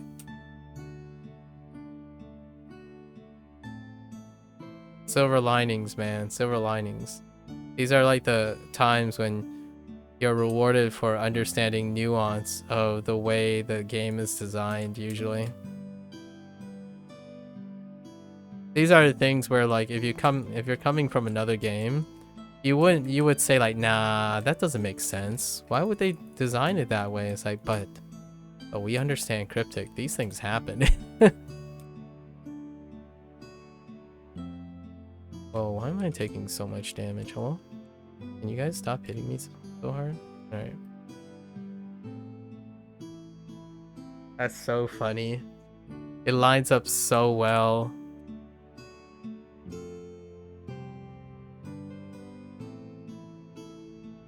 It might be unintentional, but it's ooh, feels so good when you see it.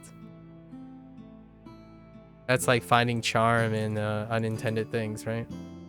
What gaming's about. At least that's what gaming is about to me. Wow, we got done. That, and then now we just TP to the beginning. TP to the beginning and do our abyssal hunts, which pairs up which pairs up with the story. So we're just gonna repeat this again on our Vanguard, or I guess we're dreadnoughting on our fighter. Crazy. And then we do the Demon's Web story thing. Good to go. Me too. I wish I can get the... I agree.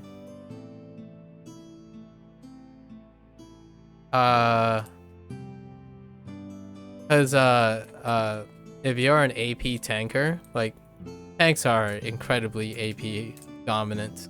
Like if you're into understanding how you gain like guard efficiency for AP, that Realm Engine artifact is so great for team play and yourself in general.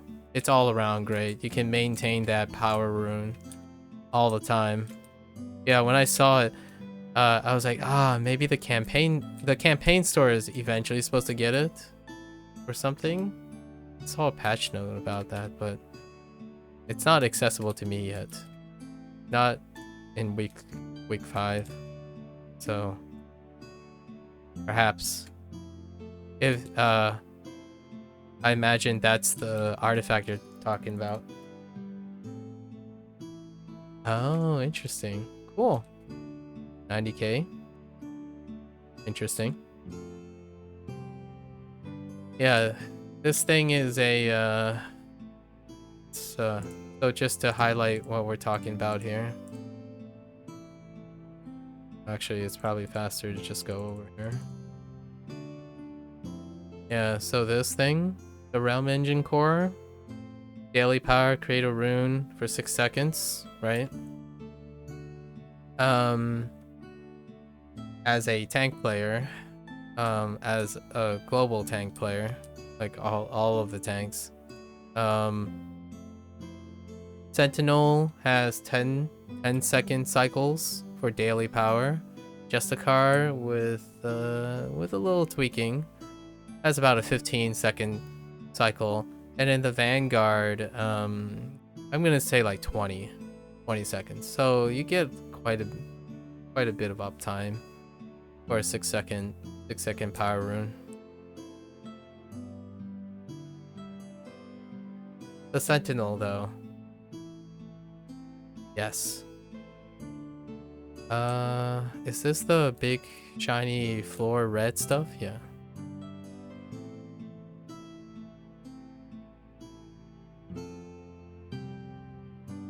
Every other artifact, you might be able to get a 6-second thing. That's pushing it.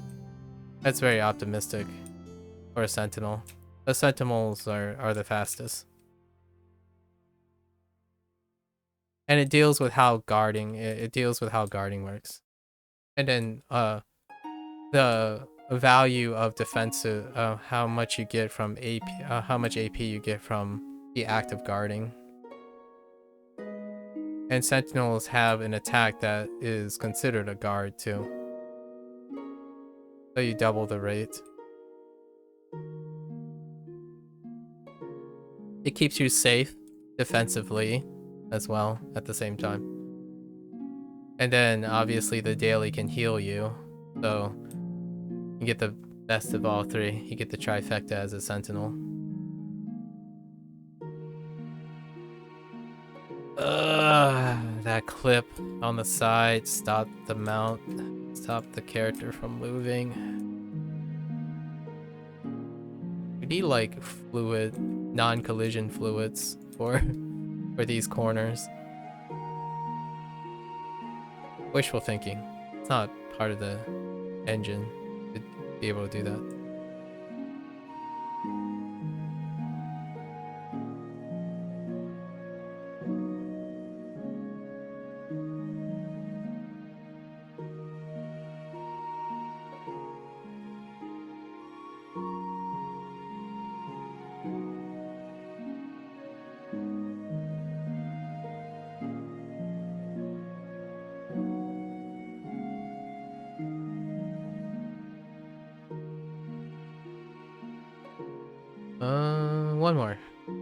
One more mob. Oh, I totally forgot that we were doing tears too. I need to do at least 4 of these.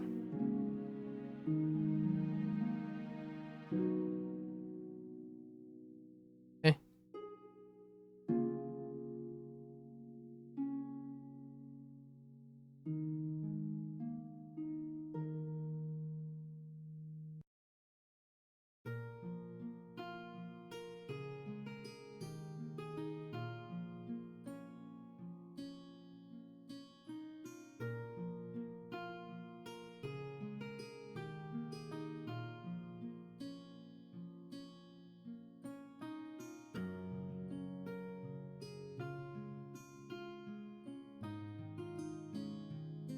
One of the biggest characterizations of someone who main tanks is the shimmy technique, and the back pedal. Whoops, the back pedal into the charge back.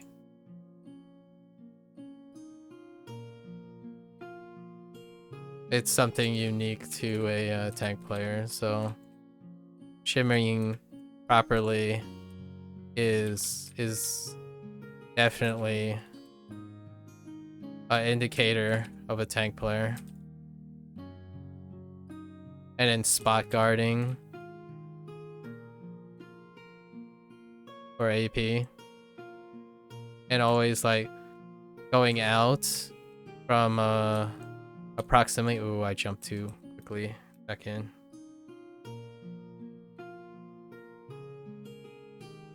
It's one of the more engaging, or it's one of the higher nuances that is not available to any other peeps. Oh, 99. What the heck?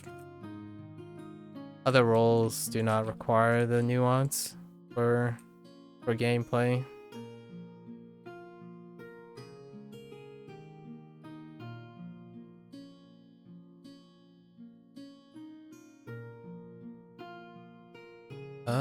What's this? Oh, right. We totally forgot the one down here.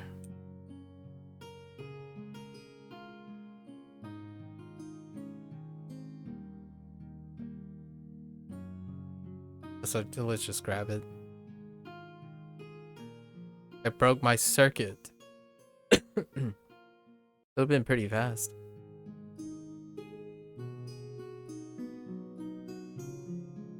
It's so nice that I haven't even formed the circuit yet. It's a testament to this module. This module constantly has a forward wrinkle, and that constant wrinkle allows you to not get into like circuit forming. So you're kind of getting used to forming and optimizing a circuit. It's so great. But for like min-maxers and stuff, that might come as a detraction. Because circuits, early circuit formation creates efficiency.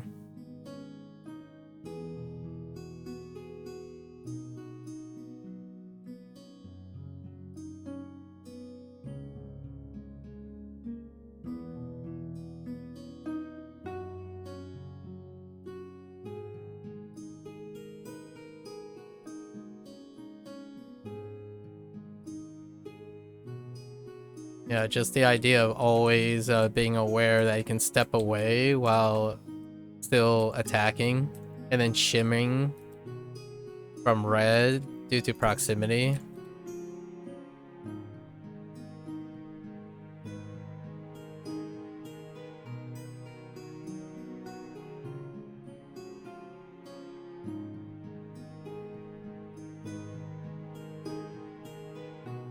Not running around like a goofball and relying on a threat ring.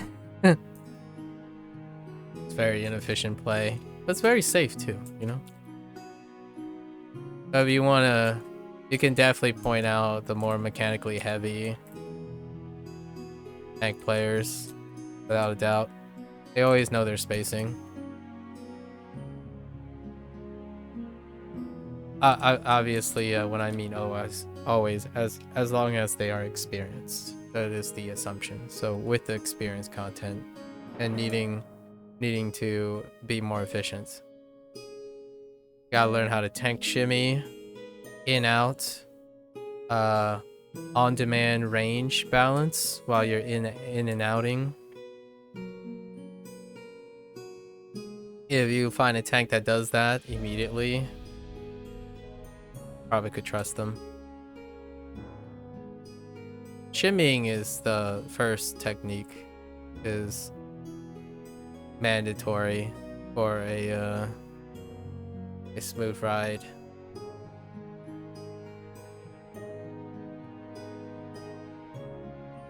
I call it shimmying. It's more a carryover from fighting games, that term. Of course, now we can block this, which is in the second week. In week 2, I made a comment about this long legacy of this poison not being able to be guarded by tanks. It doesn't necessarily hurt too much. The reticle is unreliable, and when I mean doesn't hurt too much pain givers, because while the reticle is unreliable, the vast number of pain givers is able to circumvent this. But tanks usually, and especially those who are grounded, take excessive damage and they don't notice that because the poison penetrates, and it's only noticeable when the scaling goes rough, and this was a pretty noticeable scaling. It's been true about the Manticore, actually a lot of poison sources for a while, but they by coincidence addressed this the very next week, which is an end to another nuanced legacy of the game, which is poison dealing scalable near true damage, no damage resistant whatsoever, and it's unblockable and unshiftable. But I think pain givers should be able to reposition adequately, because that's kind of what is part of the skill set. But tanks don't reposition inherently a lot of times because of spinning reticles. So when you're coning, you either choose to guard it, absorb the poison so you don't accidentally spin the boss, or you slightly spin the boss 90 degrees to avoid it. And usually it's the latter that benefits out. But now that the poison can be guarded, it's a compromise of both things now. Now the tanks can choose to guard it so that they don't spin the boss. And moving forward, that's fantastic, because it empowers the tanks to intuit not moving, which is what they typically intuit. I still move for the most part when it comes to like the concern for scalable damage in the future, but in the abyssal hunts I'm alone, so I don't want to. If I'm alone, I can choose to tax myself whenever I want within my bounds. But in party play, I would still move. I would shimmy, tank shimming, always tank shimmy. In general, it's in my opinion a foundation of tanking in a combat MMO. For the aggro holder, Shimmying reduces load on the healer. It practices positioning. It has quite a lot of unrelated but also related skill work that you kind of get more proficient over time if you focus on shimmying.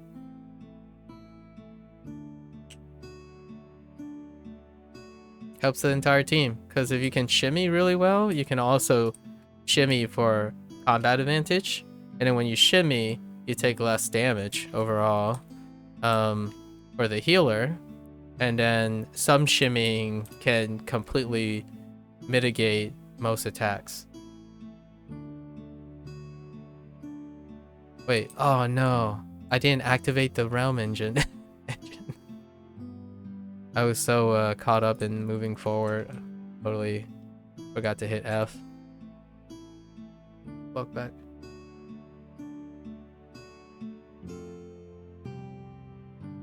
Basically only things that tank players say to other tank players, I guess.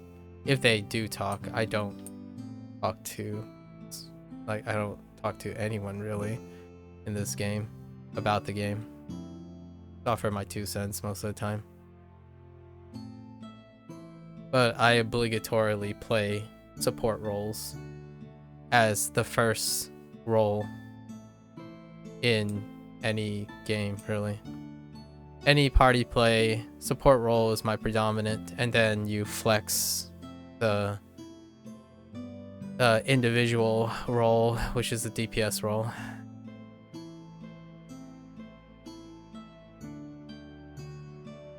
Because, you know, I play party game, so I play a party game to practice my partying skills, typically.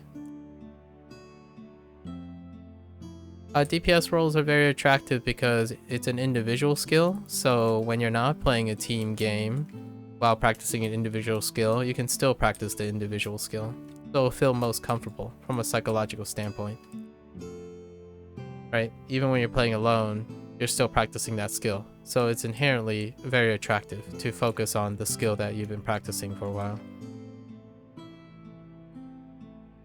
I inherently do the opposite, which kind of places me at a disadvantage, but since the psychology is to constantly pick a role that you're familiar with, excelling at a support role makes you invaluable.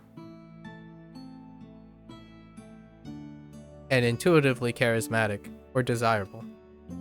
But you know, it comes with sacrificing being able to perform at the time on a solo basis. Trade-offs of life.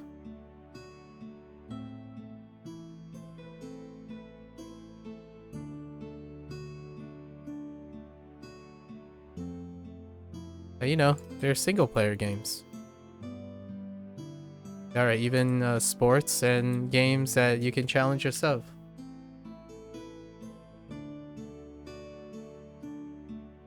Score-wise and whatnot, you know? Dang it, you buttheads.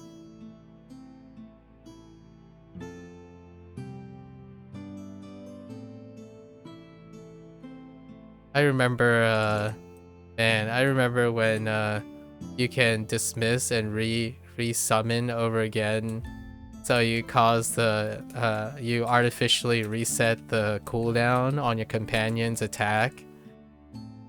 That was a thing. Wait, can you shimmy that? I don't think you can shimmy it on the Demon's Web pit. The flurry. The flurry definitely tracks you, but that time it didn't really look like it. Interesting. Huh. Yep. Let's switch out. Yeah. Yeah. And it returns you to this spot, which is great. Okay. That's 75 in the bag. I think that puts us at 95? 90. Okay. And we did 2. Oh, no. 95, because we have to return Verice's thing. And, yep. And then we migrate 1. for whatever reason, I kind of borked it a little on my... Oh, no. Here it is. And then now we're synced up. So if we migrate these two, we're synced up now. With, what's the insignia one? We're synced up with our barbarian. So all three are going to be synced up, and then our tasks are going to be overlapped. So we can refine and be more efficient on the last two guys. Save some time. Try to do a Demonweb's pit.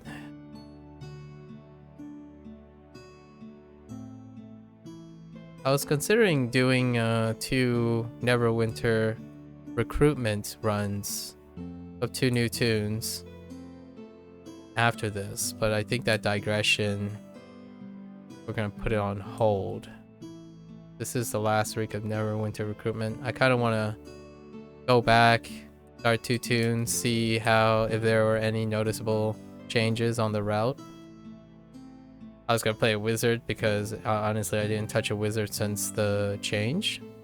So what better way than do a recruitment thing? I might do it, you know, I might still do it.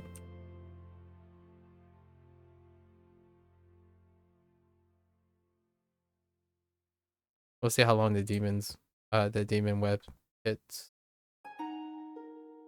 Run's gonna go. I'm gonna obliterate all the dudes. I need to take out dudes for insignias. Just give me 8 right now. Or don't give me anything.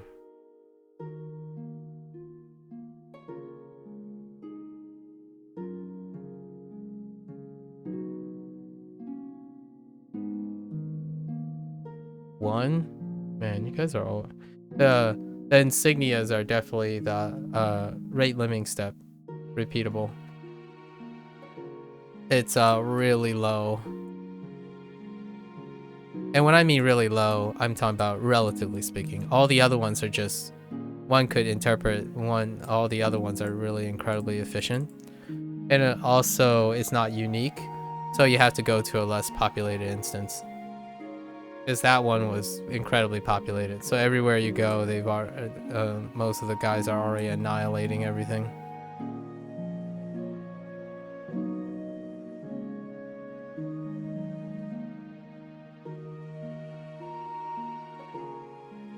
Two insignias. Hot dog. Jackpot. Yeah, like someone is here too. It just annihilated that room. Yeah. Man. That's the guy. And then people just... That's a rogue for you. This is definitely a rogue doing. Attacking, interacting, and then leaving 2 mobs. While still being able to interact with the thing they needed. I mean, you can kind of jerry-rig it in a way where your companion initiates and draws and interacts and then just leaves those 2 mobs sitting there. There are alternative ways, but pretty low efficiency. If you can interact with the thing, just interact with the thing.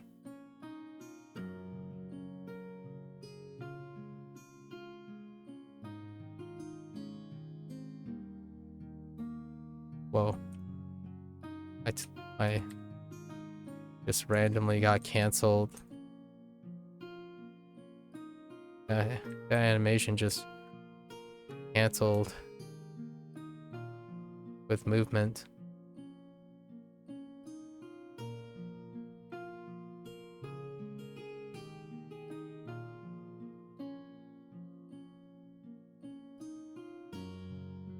Where's my insignias? Doggone it. I know I'm outside this blue circle, but it's anything. It's any mobs.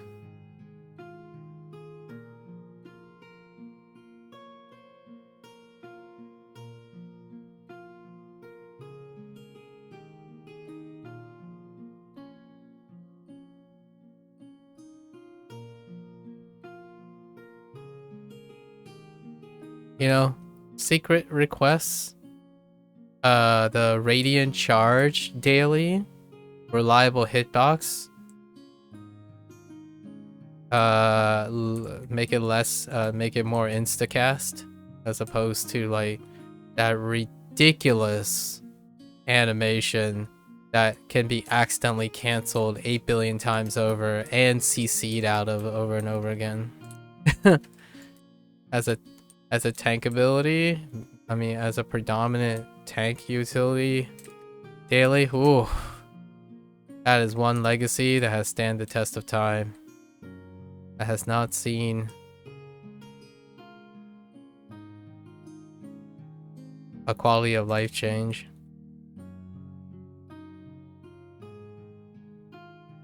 Okay. Oh, all right. Yeah, Radiant Charge. Ooh. When I see someone use it, it's like it brings a tear to my heart. That person is a true blue fan. That they pull out the Radiant Charge daily on a paladin. I mean, I wouldn't put it by. I wouldn't put it past them because put past Cryptic because they change. That recent change to escalating rage leaves a window. Escalating rage has been legacied for a really long time, and out of the blue, they removed it. Removed the penalty for escalating rage.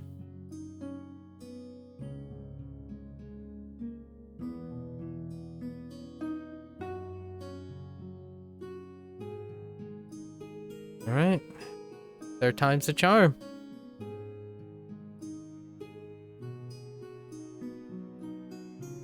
Oh no. Okay, we are gonna have to do something different here. So there's a desyncing here too. The activities one was not turned in. It was not floated. And it will not be complete by the end of this. So we have to do 25 somewhere else. Oh, we do the heroic encounters, I guess.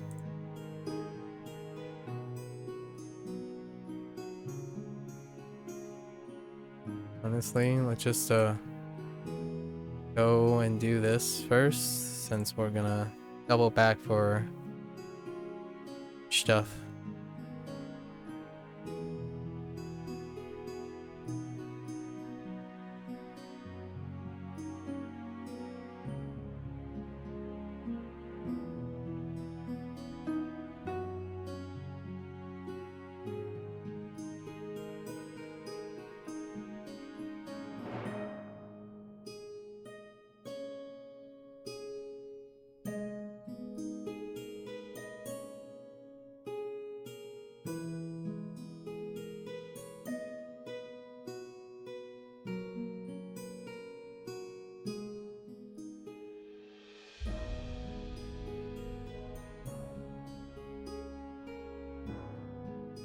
Come here, please.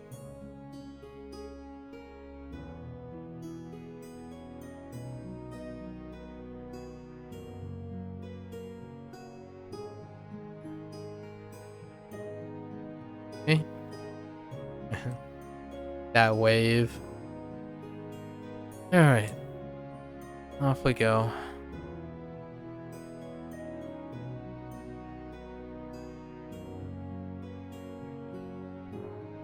Bonk. Don't freeze me. Don't you dare.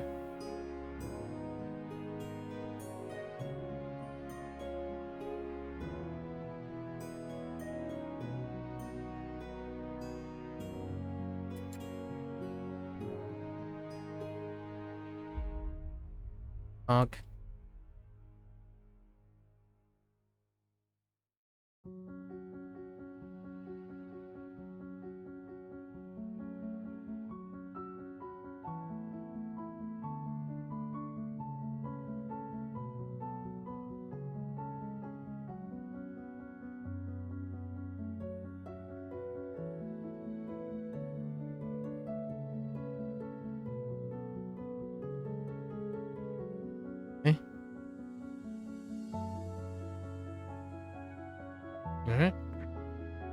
Call the realm engine. Come on. Oh, don't you dare interrupt me. Okay.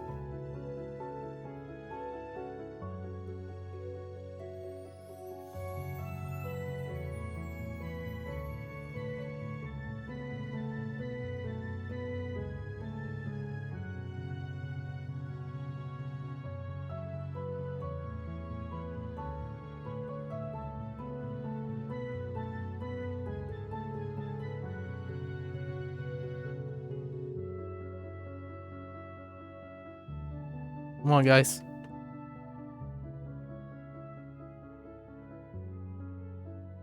Okay. Next one, next one. Strike. Aren't you?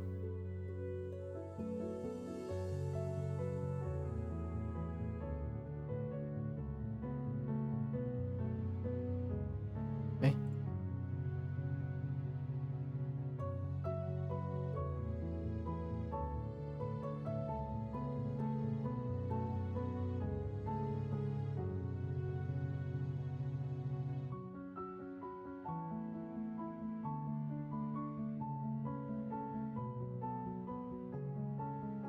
Okay. Got flashbang though from the cutscene.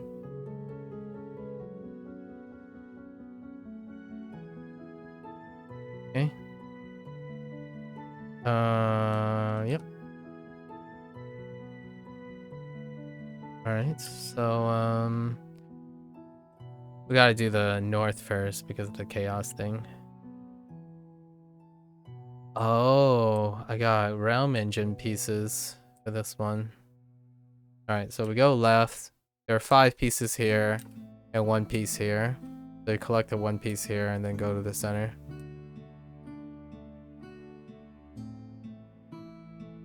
Wait, what? I could have sworn the piece was there. Or is it here? Wait a minute.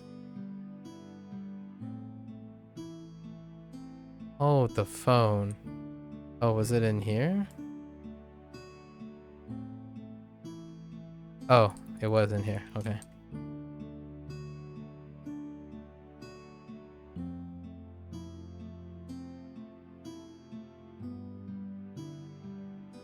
Okay. Yeah, we collect this one. Dude. What is up with this gigantic aggro range? Dude, the demons have such wide reach. Okay. So the 1 here, and then there are 5 in the middle. To go over here. Grab the 5.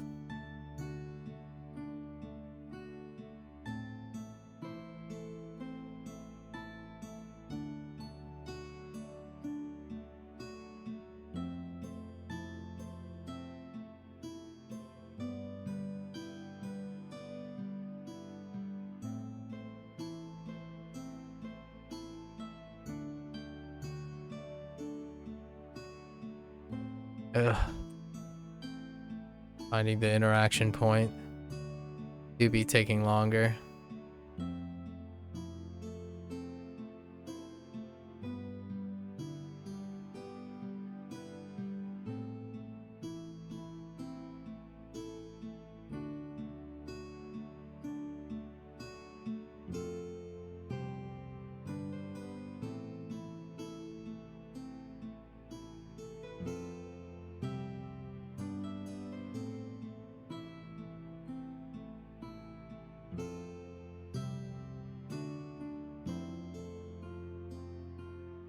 Okay.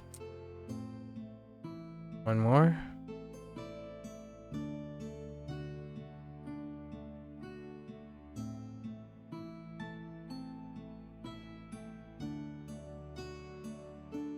Okay. And then we go up. The two geysers, the overlapping geysers. And then we can spam the one guy.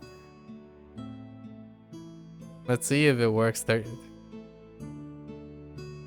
times the charm, right? Third time's the charm. Or in this case, charms times 3. Dude. Rogue, of course. Yeah, we go up here. Oh, no. So we go in here.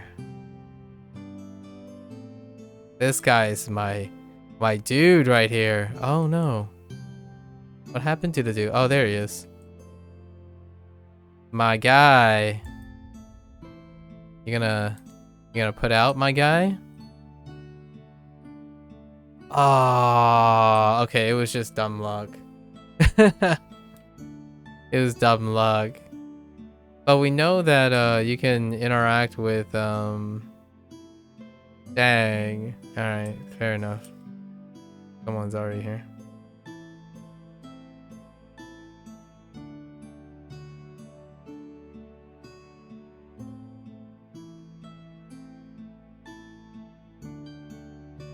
Someone cleared all the spots. Help us out a little, you know? Good guy, stranger.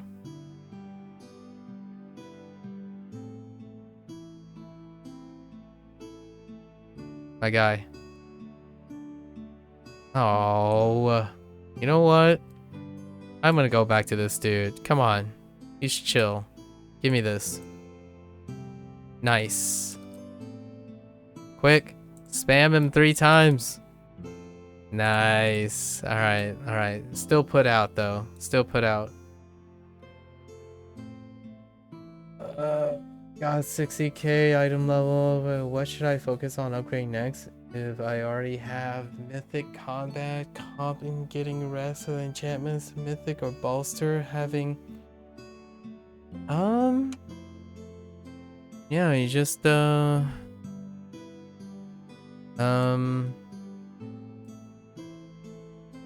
oops, hold up. It's definitely just companions and just mounts. That's about it.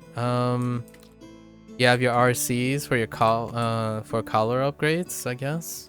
When you do an RC, you can get shards of your daily RCs to get shards so you can upgrade your collar at some point. And you still need insignia dust, but largely the shards are the hardest. So RCs.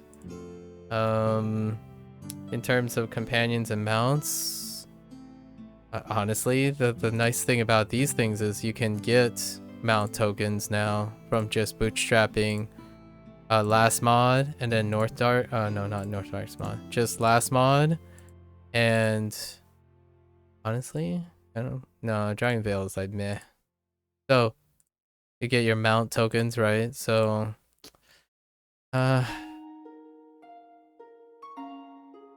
I guess if you're solo charactering, mount tokens in Mezzo, and then eventually in Demon's Web Pit, you get your insignia powders. Yep, yeah, that's about it. So RCs, right? Your Reaper challenges. That'll get you the 1 death mark, get you your shards, and then since you're already on these things, stacking insignia powders and then mount tokens.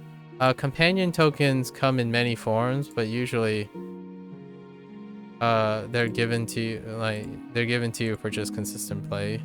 But the closest thing I can think of is North Dark, and then doing North Dark for the 5 companion tokens weekly, and then wait for events. That's about it. Because like events will give you an opportunity to maybe pick up a legendary account bound companion or mount. I wouldn't say those things prevent you from doing most things anyways. Yeah, you're on now on the live service part where just an hour, maybe an hour or 2 a day will get you through like the 3, right? North Dark, Menzo, and Demon Webs. and then you'll always constantly oh, actually, North Dark is weekly too, so they are only weekly stuff. But you're looking for mount tokens and companion tokens, I would say, are the endless source of extra power that you can gain access to. The collars are very last.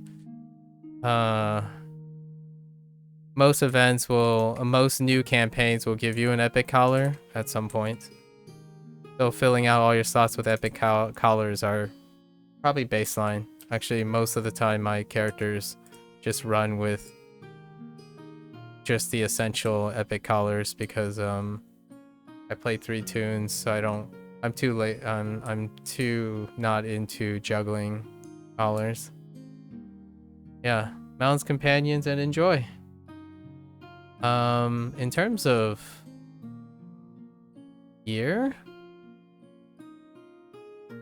I can't really speak too much on gear. You have to do eventually you have to do master runs for if you're min-maxing gear. Like if you're into that bis life.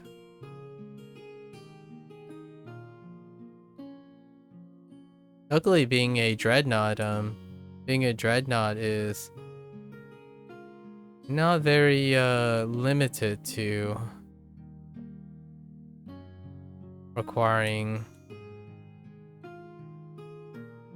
gear in that way, but certainly it is one that dreadnought does scale incredibly well with gear. You have to get into master runs though. Yeah, trade bars? Yeah, there's been a little bit of a, I don't know what you would call it, controversy? It's not quite clear where the trade bars are happening. When it's happening these days.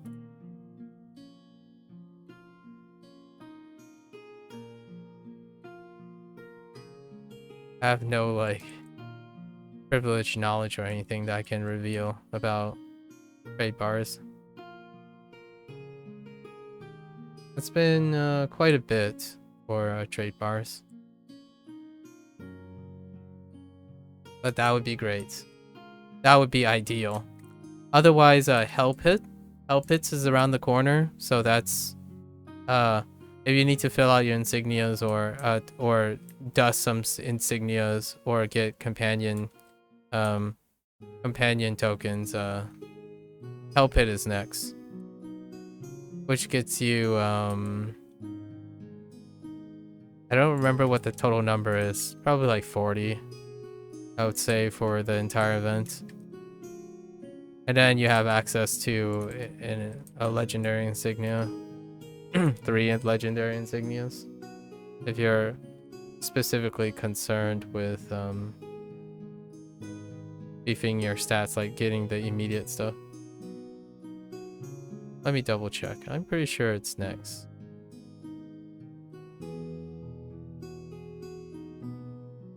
Yeah, but it's at the end of August. So you'll get stuff from this.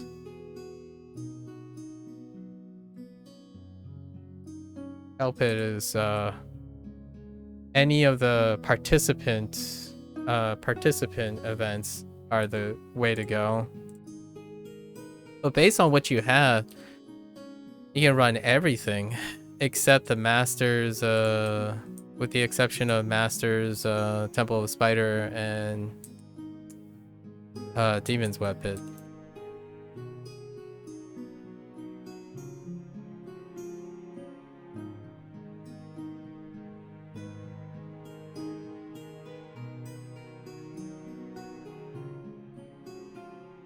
I forgot, I can block this now as a dreadnought.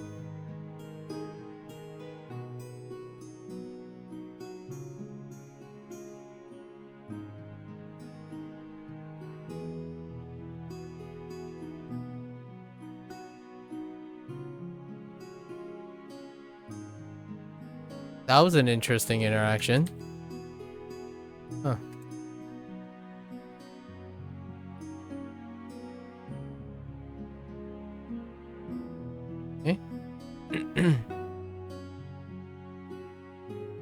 We need to clear 4 of these for the cycle. Are you enjoying your time with Neverwinter? So it's a very you know, chill 1 hour a day kind of affair. I've been 1 houring a day for several for many years now.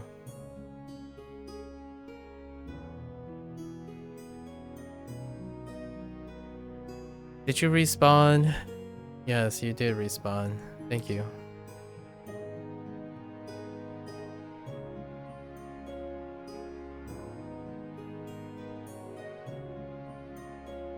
Gonna run to the other pair.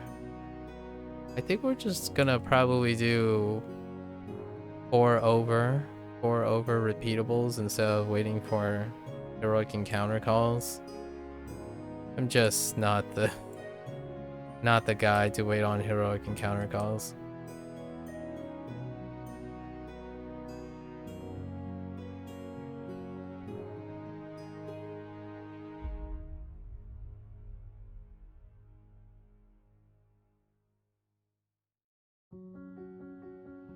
I'm still doing the thing where I'm dodging that cone because you can't. I've gotten so used to expecting the poison to not be blockable.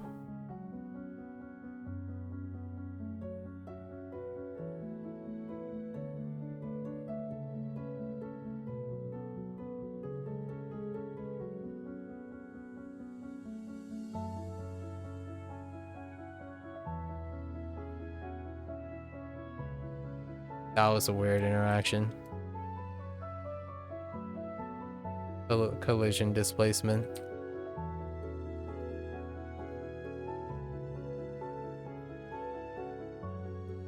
Alright.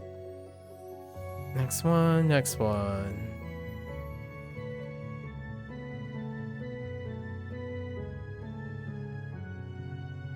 So it's usually like half a day on Monday to finish, yeah. Weekly haul, come back after a break, like, but yeah, the other days it's like, yep.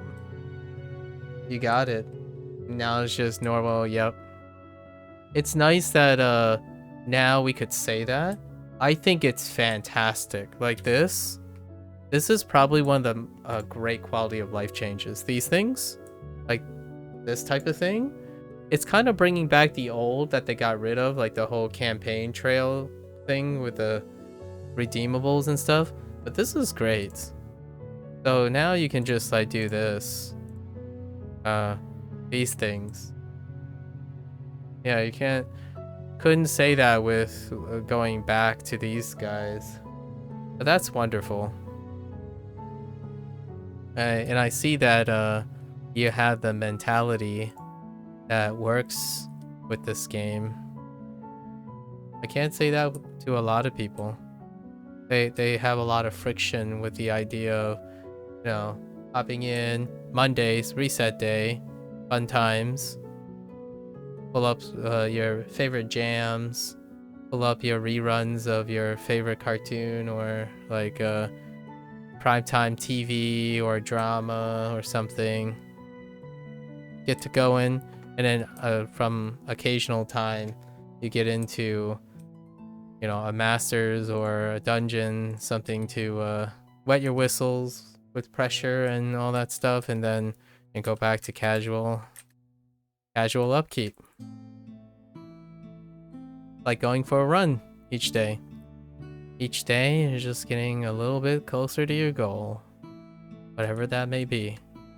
But just to know that it's a cruise, casual, incremental joyride, you know?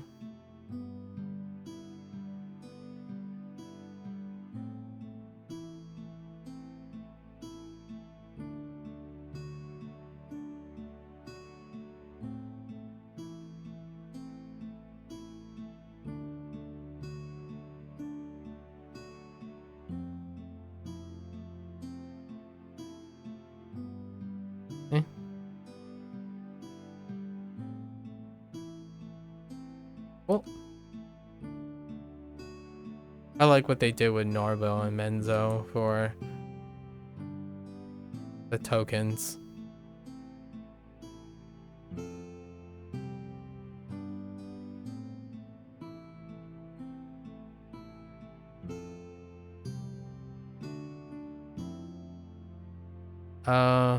If I venture to guess, there's another resource left, and I feel they're gonna make a proper companion tokens one for the next one, but it's gonna be a while until the next one.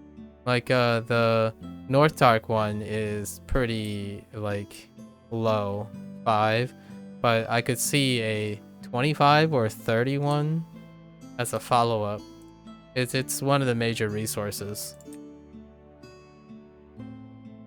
They're covering all the major resources, which is great.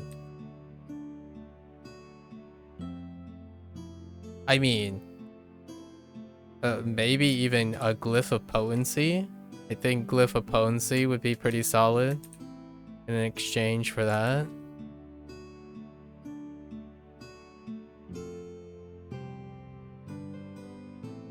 That's also a cumulative currency to get someone up to speed. So the likelihood is based on their design that extra bottom task will be covering most of the cumulative currencies, cumulative resources. So upgrade pass. Definitely see, if I had to call it, Glyph of Potency would be a solid one because of enchantment upgrades and whatnot. Specifically enchantment upgrades.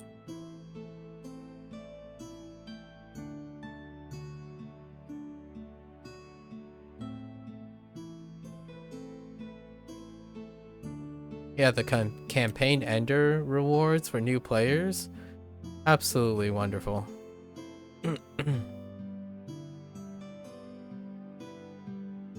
Like, this campaign's end is great. Oops, I don't want to turn that in. Actually I might, because activities are still blocked. So yeah.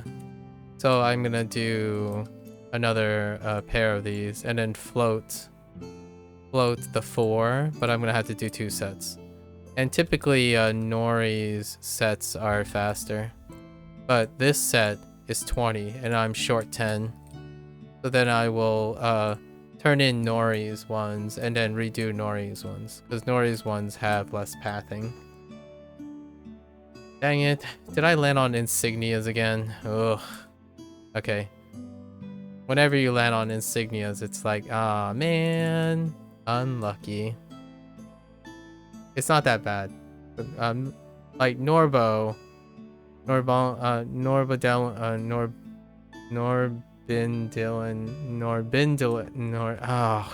I don't know where the emphasis is. Sorry, I'm in like a Japanese mode, so I keep emphasizing the wrong syllables these days. Norbindel or Norbindelen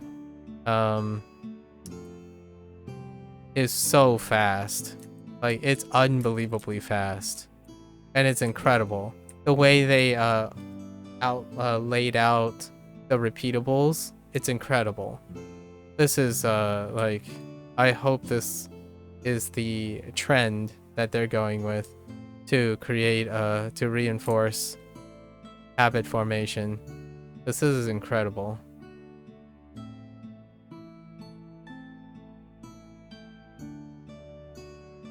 You can see the relics of the old, like the kill, a lot of the kill quests. There, you can see the speed of the kill looting quests. That's what the vast majority of the old modules were like. The kill quests drop stuff, and it overlaps, and so it's not unique, and it remarkably makes it incredibly dissatisfying to be around people. And they lean way heavier on interactables and overlaying and making them less unique. I mean, not making them unique for the person, not the instance. That design goes a really long way.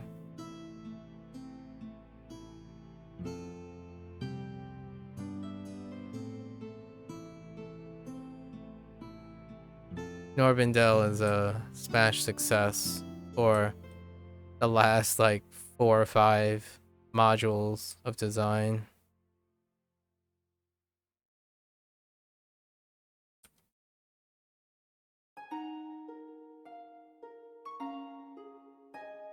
Yeah, look at how fast that is. Even the insignias. You can get lucky with insignias too. If they tweaked it to make it drop just a little bit quicker, icing on the cake. You can run dry spells on kill count loots for sure. And dry spells kind of feel a little bit rough.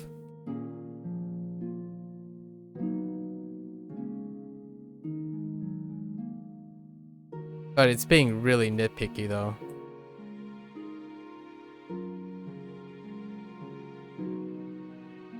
No.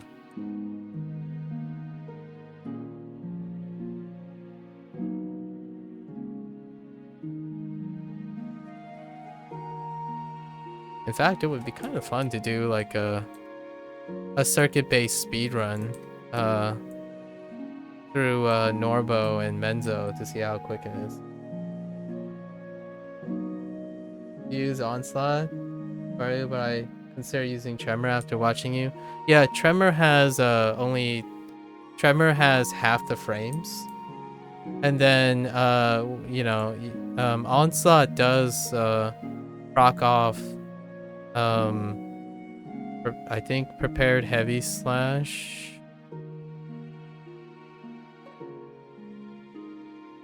Yeah, prepare every heavy slash scales with this. So 550. Tremor does 440, but it has half the frames. And it has it's negligible in cooldowns, but it just has lower frames. So it's easier to cancel out and continue. That's the only reason I use Tremor. Because we know that you might be saying like, well, in dungeons you might need to do more because the mobs are weaker, but you don't do damage if they're already dead. And when you're like running with people, as a pain giver, you know how it's about who deals the damage, not who could execute the most potential damage. So Tremor tends to be a lot faster. You want to weigh, generally speaking, for a pain giver, you want to weigh animation time and how smoothly you can cancel out of it. Tremor has a window, but it has to be active for a frame and a half before you can guard out of it. But once you guard out of it, you save a lot of time.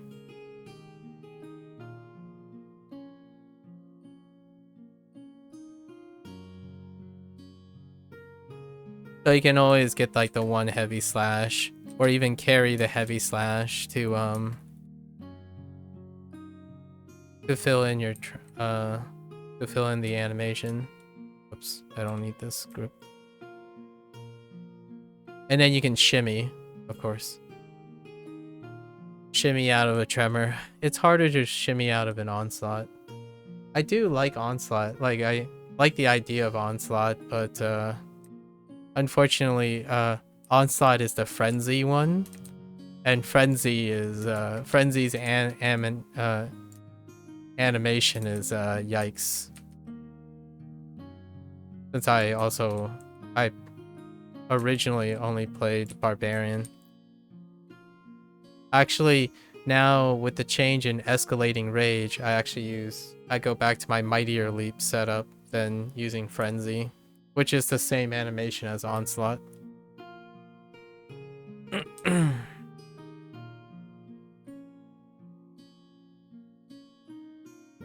Why am I not finding these mage clusters?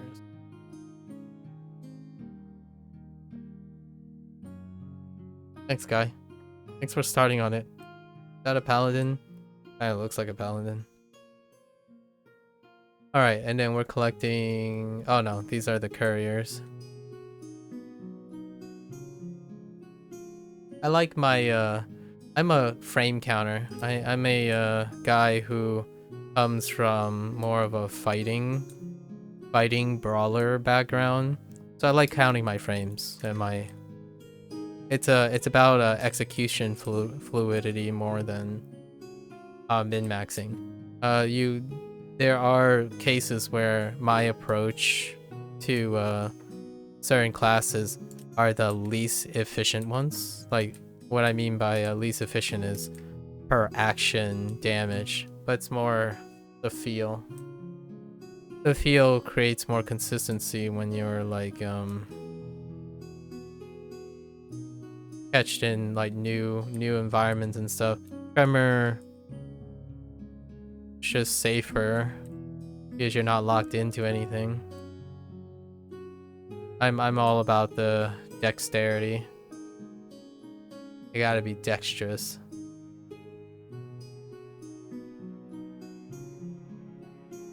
Gotta keep those fingers moving. Couriers. Right.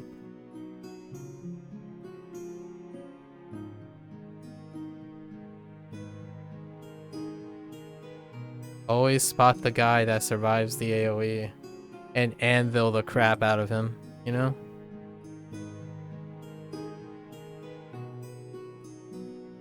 Are there no couriers here? What the heck? I haven't done this repeatable yet. This is the second time we've done this. Outside the first time, which was a quest. So there's 2 couriers in each zone. Maybe we could look at this side. Probably more.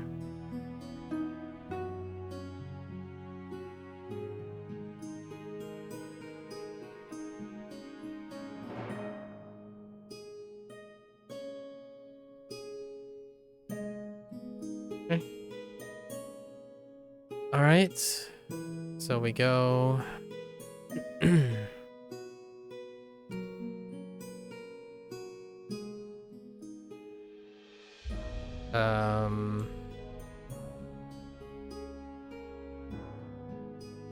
I think now we turn in Nori for 10, and then we do hers again to migrate to next week. And then we're synced up. All our 3 characters are synced up. Did I land on insignias again? Oh no, testing crystals. Oh no. Just kill. Fair enough. Right. Didn't get lucky. Did not overlap. Usually Nori, probably like artifacts. Artifacts and injured mage. Probably pretty fast. But we got peeps here. Did that really got me into combat? Come on. What is this banish? Oh, it's the same paladin. Poor guy. He's banishing instead of baning. What the heck? That banish lifestyle. So weird. I saw a smite. I saw a relentless avenger and a banish. Here, let me help you out. Wait, what the? Where did these guys come from?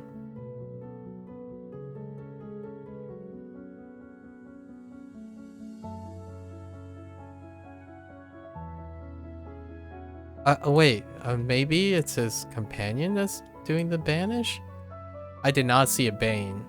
So, unfortunately that guy is tried and true. Going with a elbow grease. Didn't see Banes, just see a lot of smites and relentless avenger.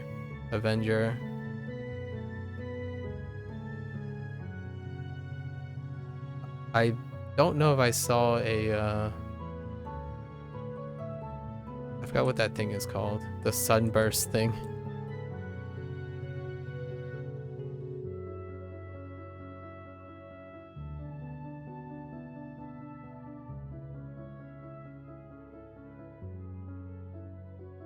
Thanks. Enjoy your time, man. Have a good one. Yeah. Sleep well. It's past midnight. Sleep well. Short toilet break. Thanks. Lost the feeling in your legs from. That was really charming.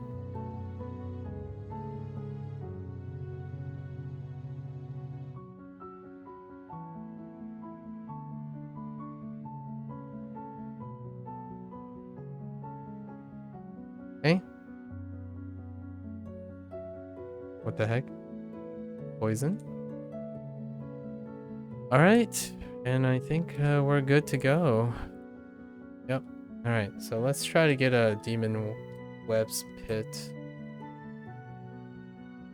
Let's see if there's any brave souls around this time. We're a little bit late, so it's gonna be tough. I look at my wrist like I have a watch, but I don't really wear a watch, so I don't know why I do that. I haven't ever worn a watch, really. That Freudian slip. Okay. Alright, let's go find some brave souls. What do we have here?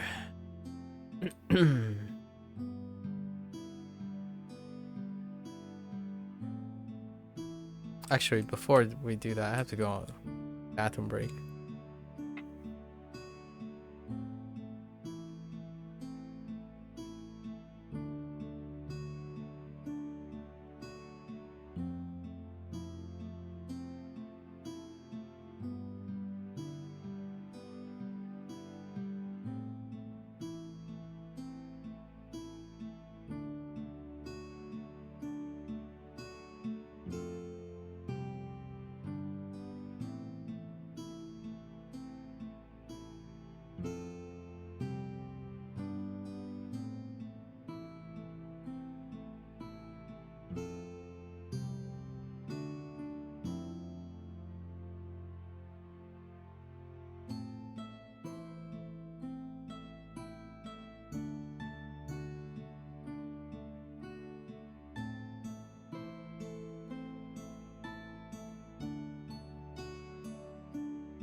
Alright, let's look at this PE.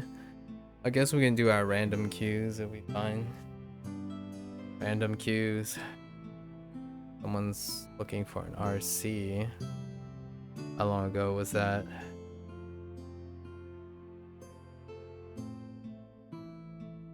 Impressive. Let's wait. Let's wait for the next LFG. Actually, I guess I can add Alliance chat back. There was some drama earlier. Didn't want to read it. And I had it set in a different place. Okay. Alright. I guess RTQ it is for now.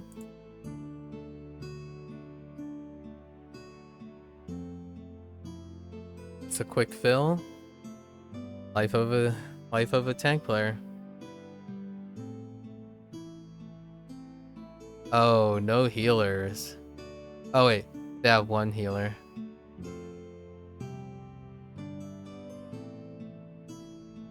Okay. Pop out our ring. We're going full for RTQ, it's just full degenerate. This is how you build an incredibly degenerate tank. Do not following this not encourageable.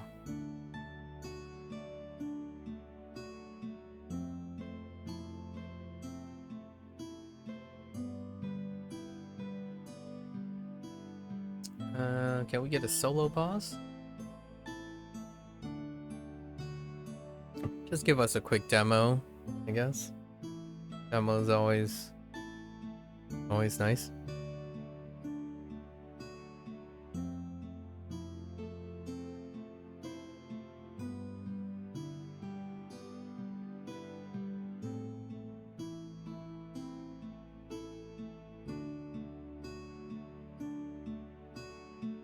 I don't see any LFGs for Demonweb. Not yet. It got pretty late. Alright, sure.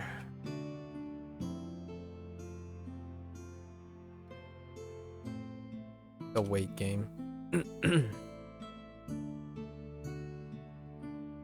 Eh?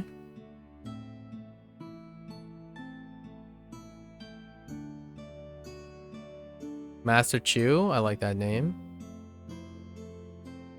No good.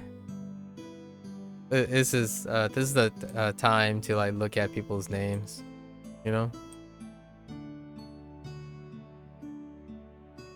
Interesting.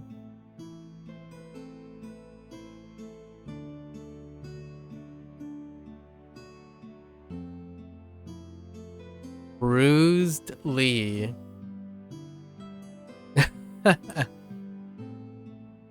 Fair enough. Bruised Lee.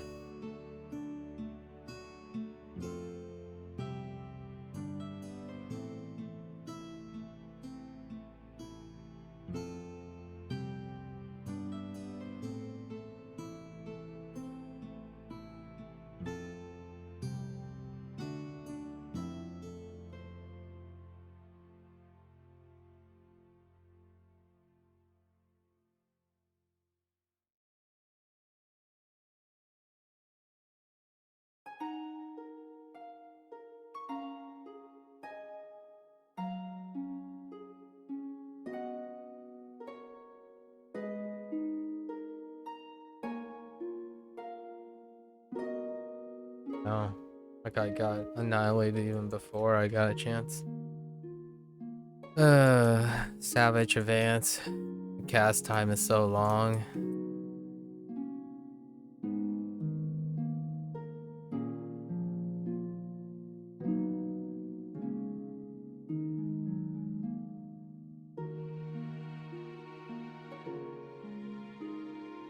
Well,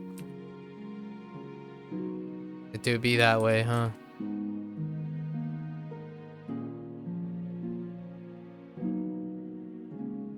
Let's see what the person who yells first.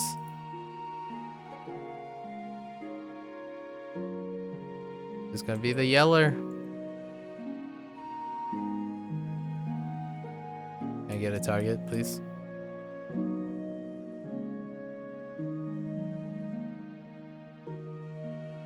Oh. Alright, here we go. Take two. And it's gone.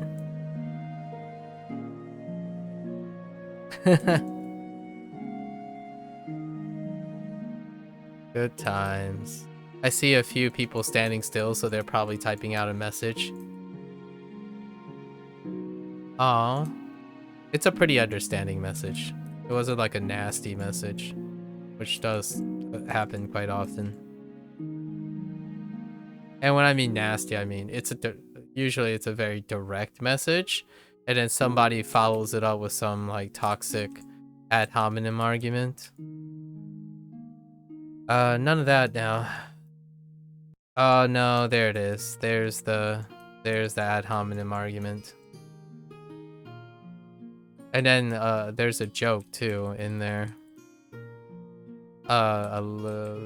Actually kind of a really sexist joke, but it's all good, I suppose. there's always that one where like, hey, if you're stupid, don't touch it, kind of thing. As opposed to just not say that. It's inherently not constructive. It's actually quite the opposite. It's almost literally the opposite. But if you don't know what you're doing, don't do anything.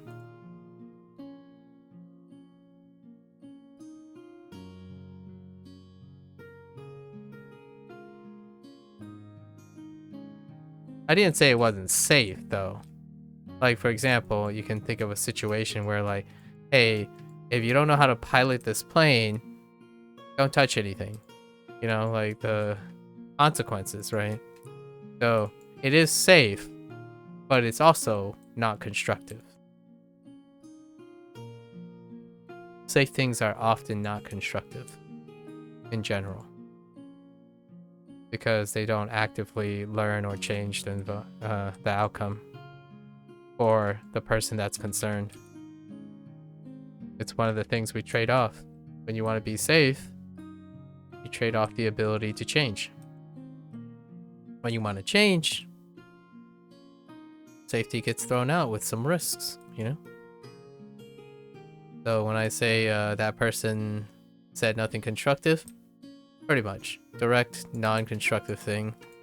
It's like a hallmark of the I don't got time for this kind of mentality.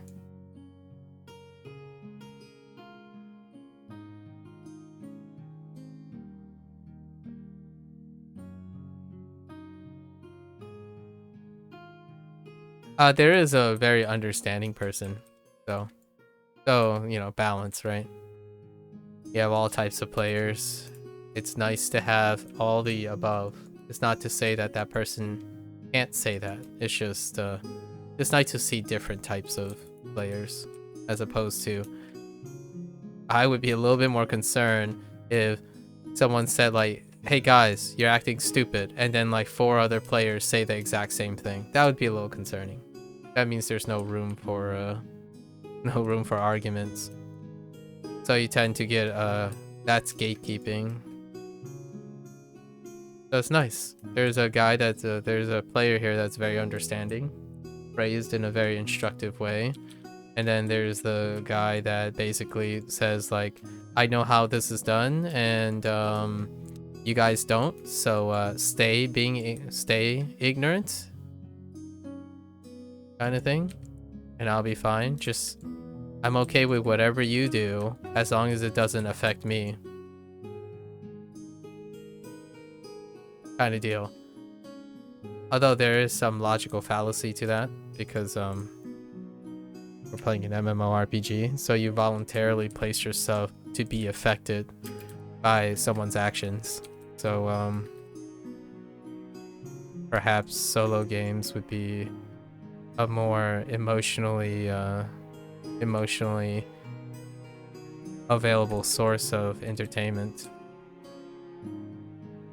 And then when you're the person who's ignorant, you wouldn't project that toxicity onto someone else, right?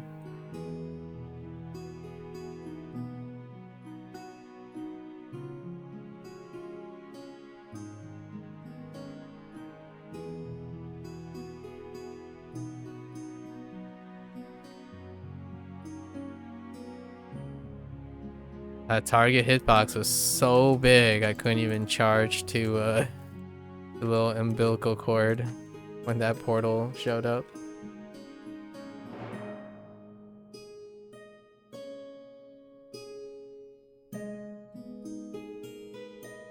And obviously a bigger portion of the player base would be someone like me who basically says nothing. So I'm saying something neither safe nor constructive.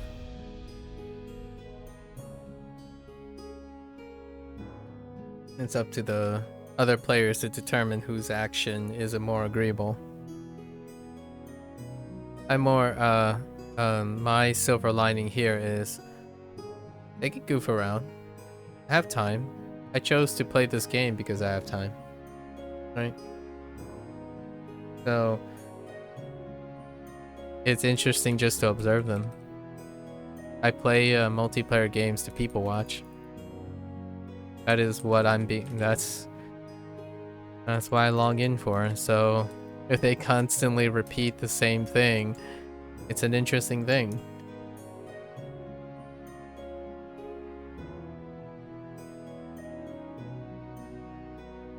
And then me making commentary on all the other guys' comments is part of the joys of playing a multiplayer game.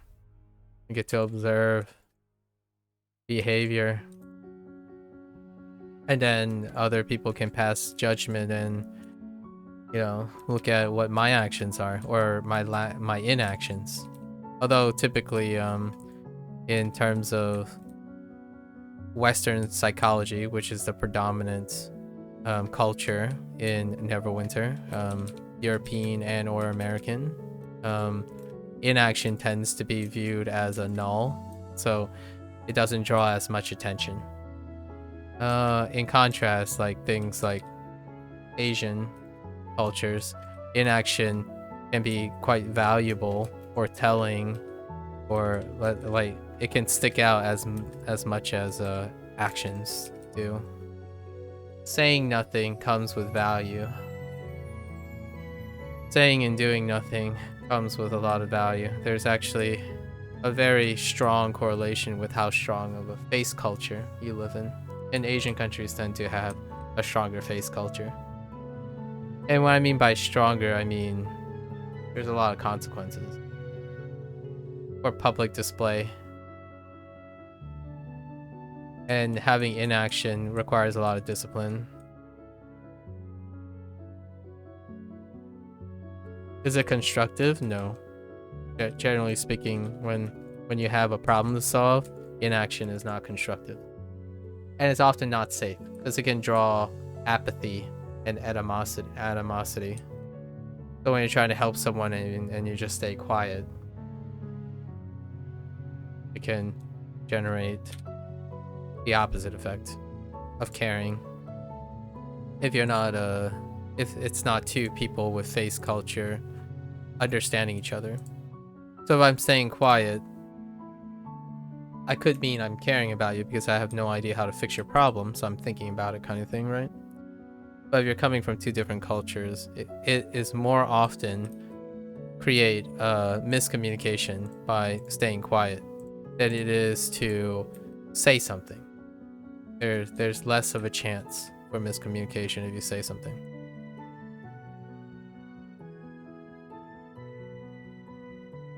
Fun things, you know? Fun times. So we did our RTQ. Let's see if we can find a even webs group here. Tank and heal? Sure. I'll tank it. Hold up. I really need to set up something for tanking, huh? Let's set it up.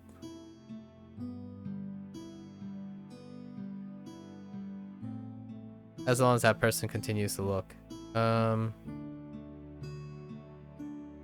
What can I get away with? What have I learned I can get away with? Definitely doing this. That armor's gotta go. I think that's fine. Can I get away with this? I think I can get away with this.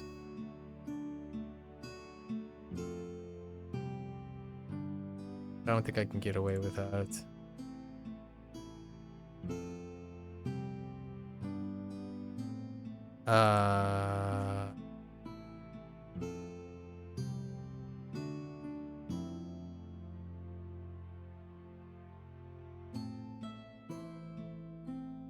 What do I look like now?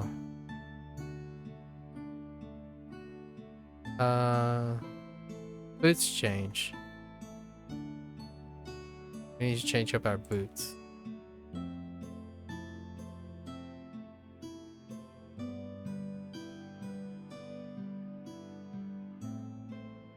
This is good enough. We don't have to change too much. Yeah. I mean, I guess we can add some. This is good enough. Alright. That person's still looking. Let's, Oh,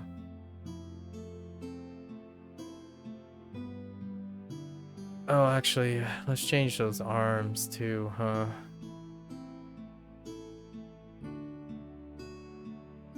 You know what? Let's put this on.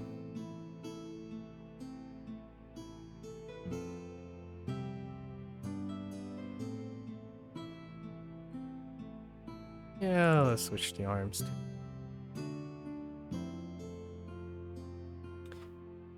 You know what? Let's do this. Let's do tentacles. There we go. I think that's safe enough. Oh, they're ready to go. Holy heck. Okay. And then we'll pop a steadfast. Yeah.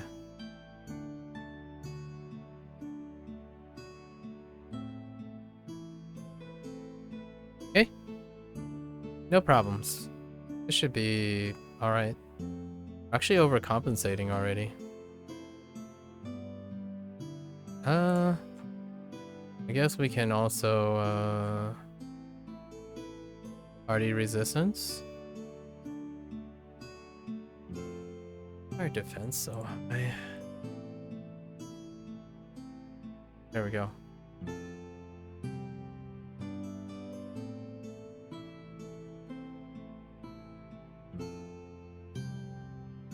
Wait. Oh. One of the DPS was offline. Waiting too long. Yeah, this is fine. Good enough.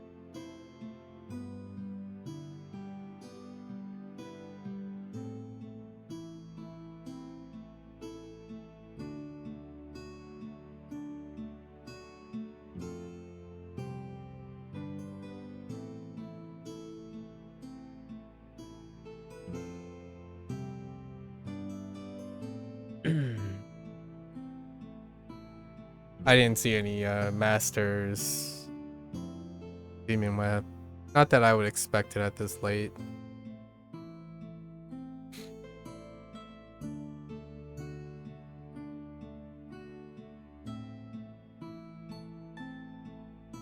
I know. The guys always like skip the mob, but it's fine.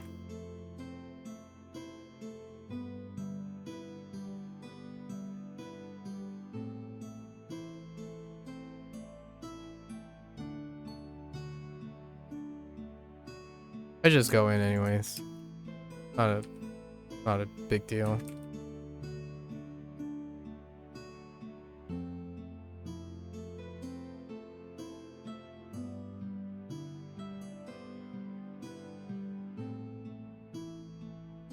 Oh, that hit me from behind. Okay. Yeah, I kind of want to keep ignore weakness up. I still feel a little fragile. I'm just gonna use frozen.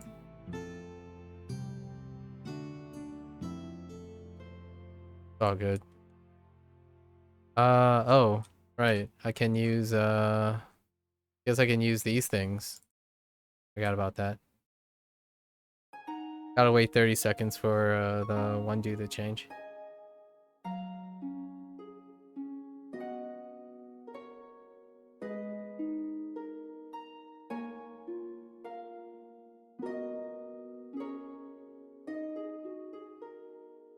I always use the frozen book because it's extra damage. Nobody uses it. It's great. I don't have to argue, or I don't have to like change out anything.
Oh, I forgot to change my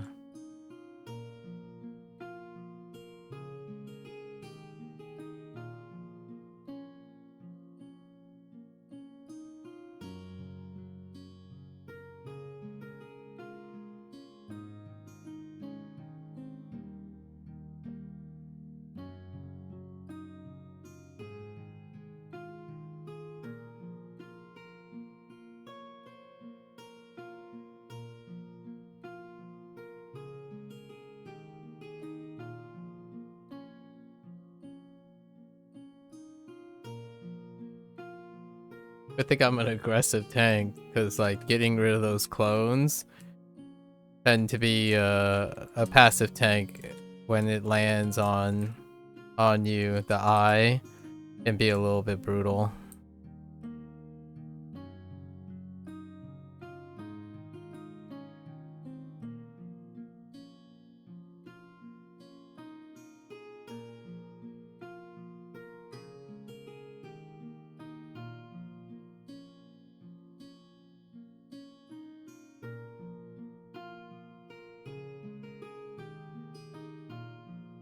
That visual is so deceptive. Holy heck.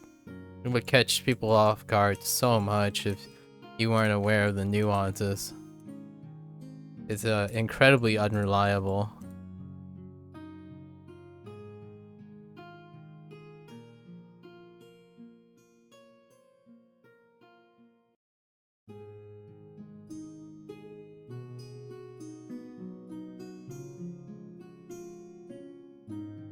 Oh good, it's not me. For once.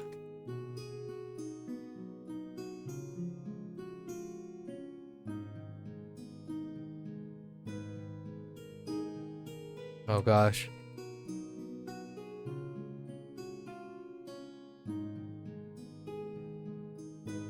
Oh, that wizard got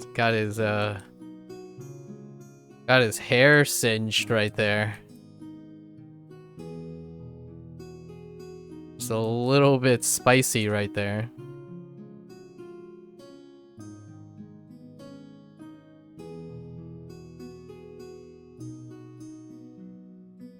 mildly spicy. Mildly. Okay.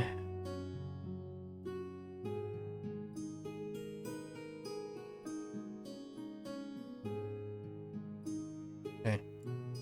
Go. Yeah.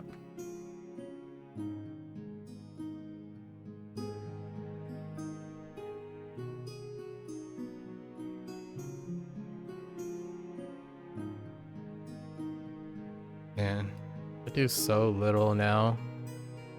Having to be tanky is such a sacrifice.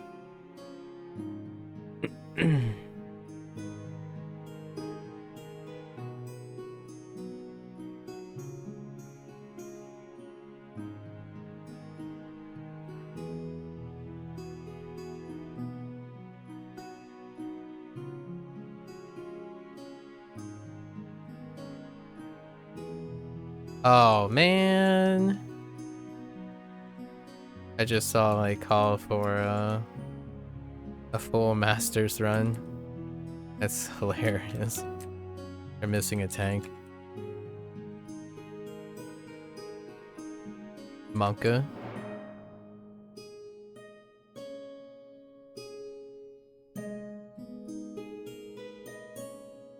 Yeah, I'm not entirely sure why that always happens. Where no, I know why it happens. I'm just trying to be reasonable.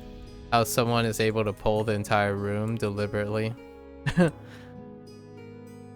I mean, I would trust them if, you know, if I saw any forms of layer of CC, but there wasn't, so that guy just got bopped. It's not like I can do anything about it.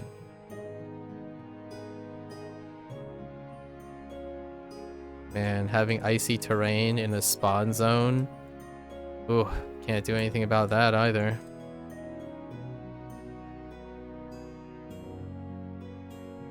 Stuff people don't talk about. If you preempt a dot onto a increasing place, it doesn't matter what mechanics you have. You can't actually grab them. They'll at least hit you at least once before it snaps. Standing in red cones of shame and taking it to the back like that Blade Master is hopefully that person's owning it.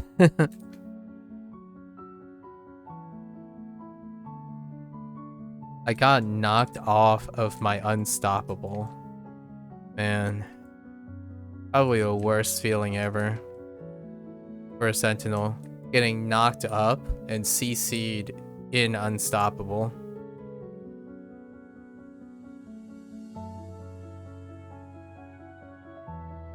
And you just sit there on the floor while your rage just diminishes. Oh wait, I need 20 seconds. What's the timer on these? 35 minutes?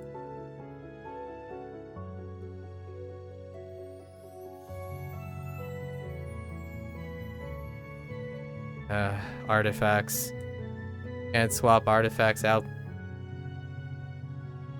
I think that legacy needs to go.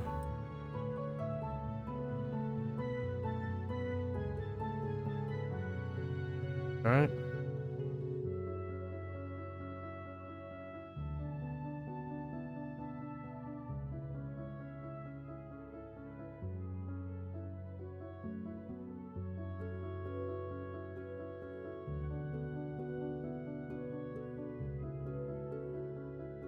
That dude is standing too far away.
Boy, that guy got bopped.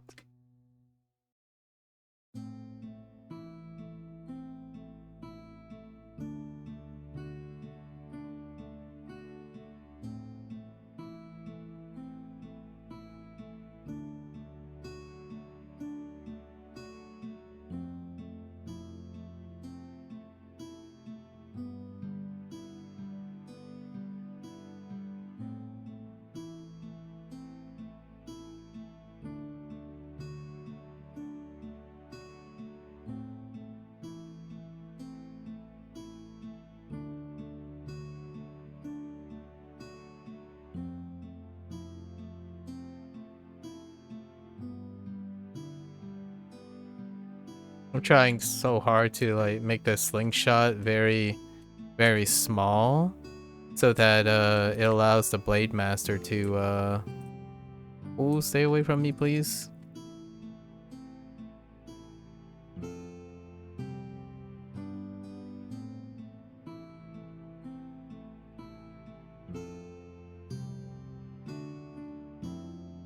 So that I don't make the Blade Master run back and forth. But the wizard is making it slightly difficult because the balance is too far.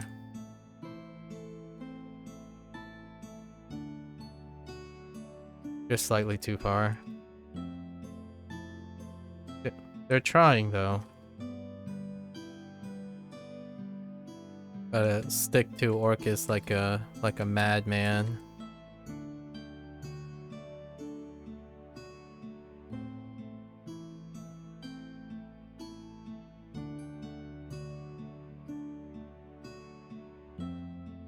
I'm gonna try to grab these guys.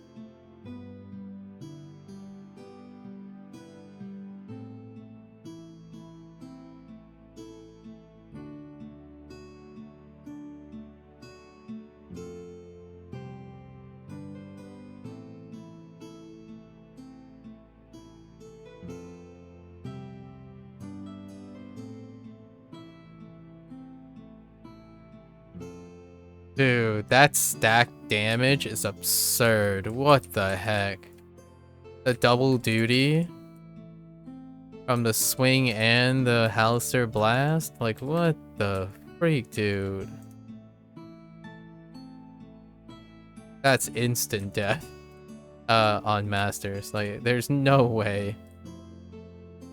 I guess you could Primal Instinct it. Fair enough. If I saw it coming. Which I wasn't paying attention, so that's kind of on me. Get rid of these, collect these guys.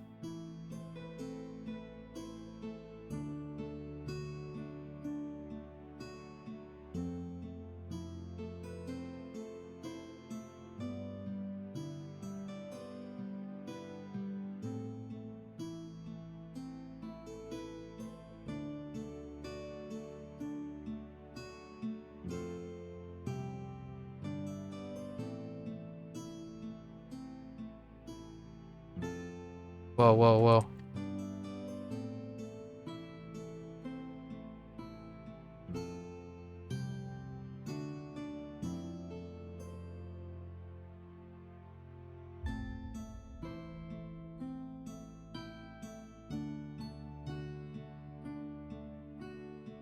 Oh my goodness, that critted me. Holy. Man, you know, tank busters are just... I have some things to talk about tank busters, man. Tank buster mechanics. That scaling is so outrageous when the crit happens.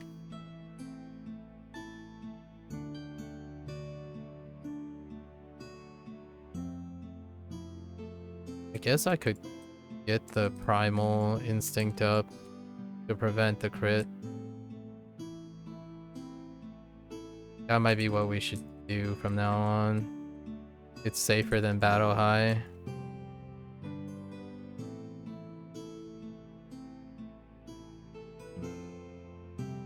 I mean, that's a non-crit, so that's okay. That crit dealt nearly 200% of everything. even with all the buffers.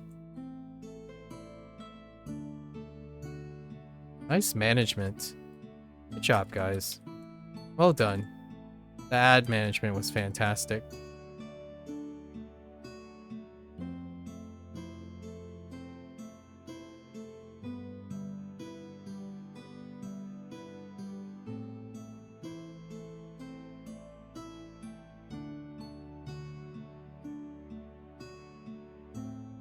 I would have died at least twice there if it was Masters. At least twice. It was one crit and then the double slap with Orcus's demon flame thing on top of the blast. A non-crit blast.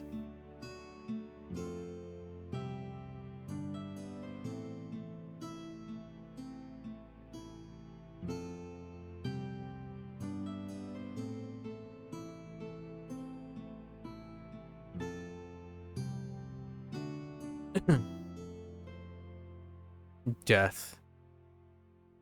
That's what that is. Death.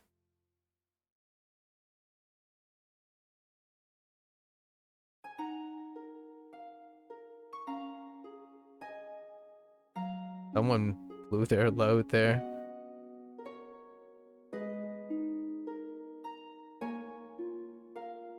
Oh no, here's the other room that the guys will legitimately just...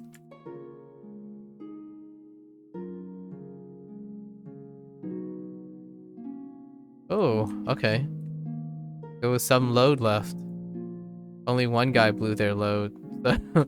So two of the other guys had some stuff left. Had some cooldowns left. To CC that group. Well done. And then my CC. I do enjoy it when CCs line up staggered. It makes clearing to the boss very rewarding.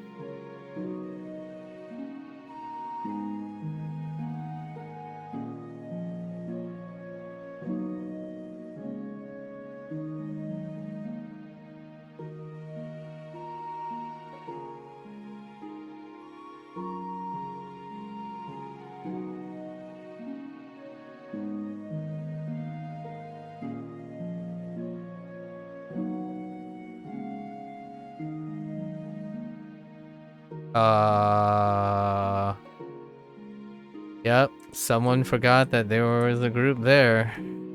I do that all the time though, so it's understandable. little invisible spiders. They're practically invisible. What the? Hello? Oh, I'm poisoned. I got burn on me or something. It was preventing me from... What the? What the heck?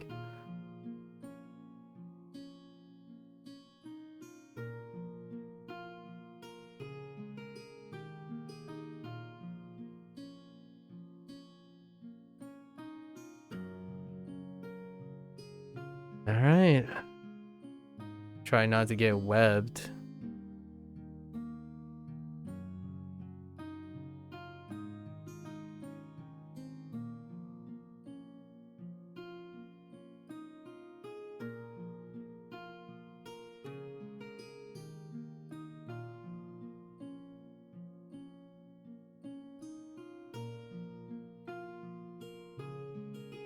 I keep forgetting how long this section is.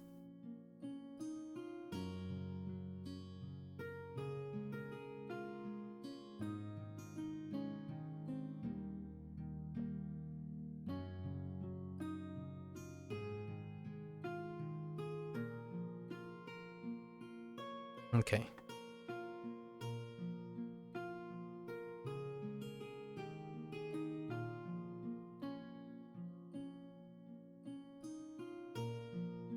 Okay.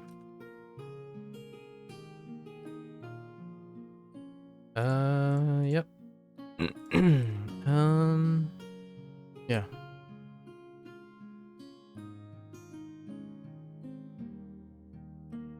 Bring the spider to the axe. Seen this before. Let's go.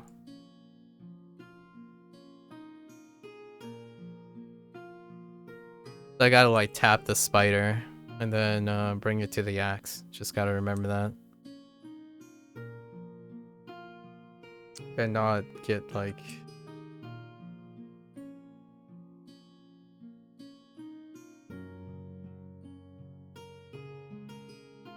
That was weird.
Trying to avoid getting the Blade Master hit with that tether, but not in the face of the flurry. Oh no, I didn't even see that.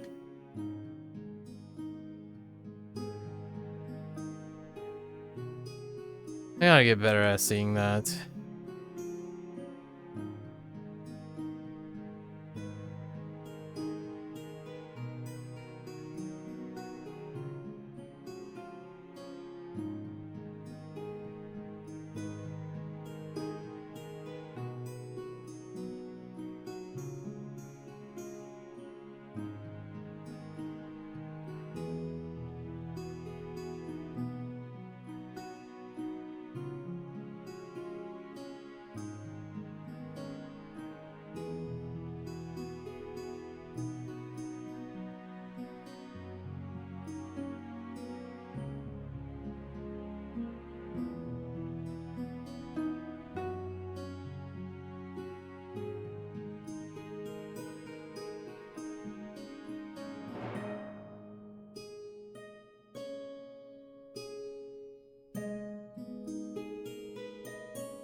Oh, you butthead. Oh, ow. That sucked.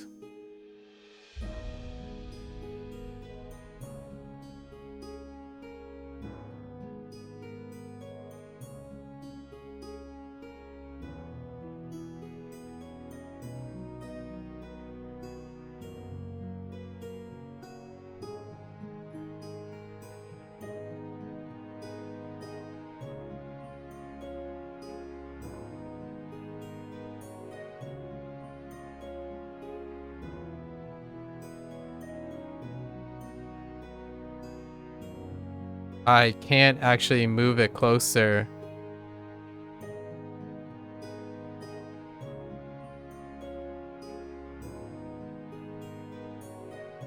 Dude.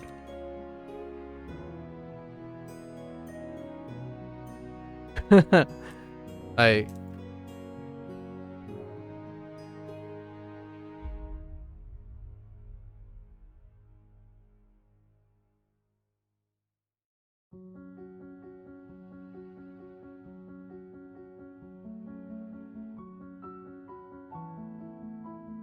I can't move it closer if that guy keeps CCing it. I wasn't even attacking it. Oh, you have to kill the spiders. Okay, so you have to kill the spiders from it to it keeps regenerating it, I see. Oh boy.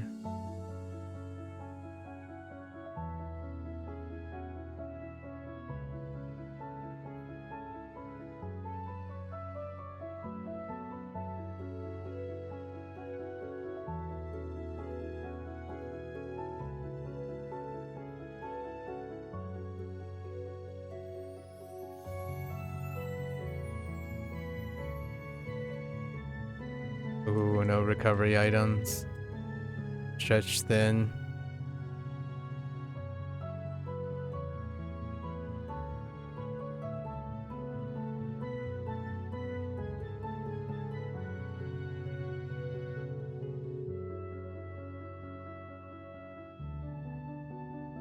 Oh, are they just resetting? Okay, fair enough.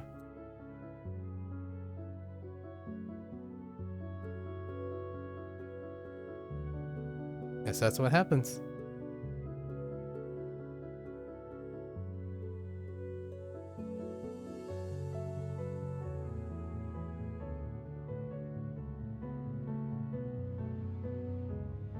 You want to go to bed, guys? I mean, who's the...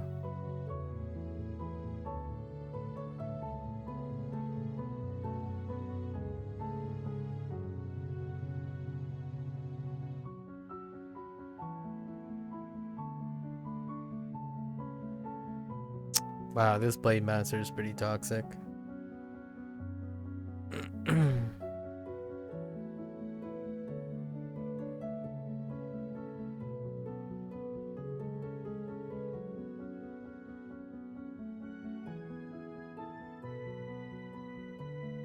Leave it up to the Blade Master to be toxic, I suppose.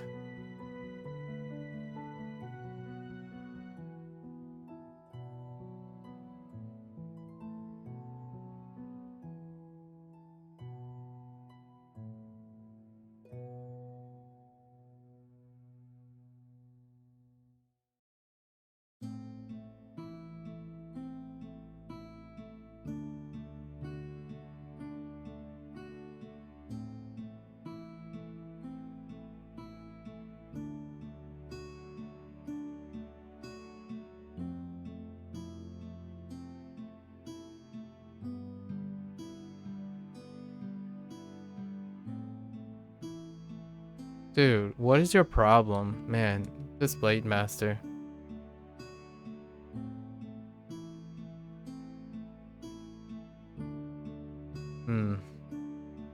Choice words.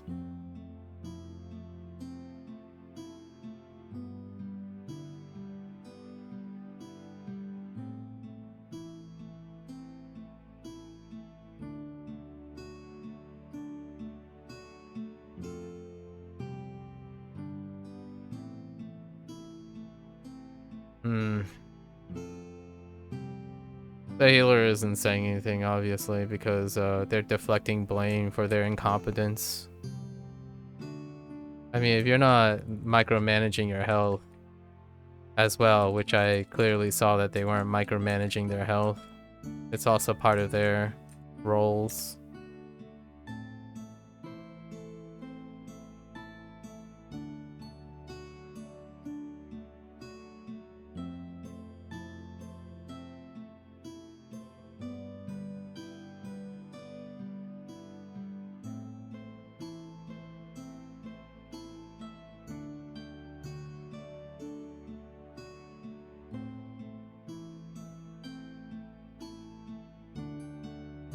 Wish that guy get closer to me, but alright. Just gonna die from the tether.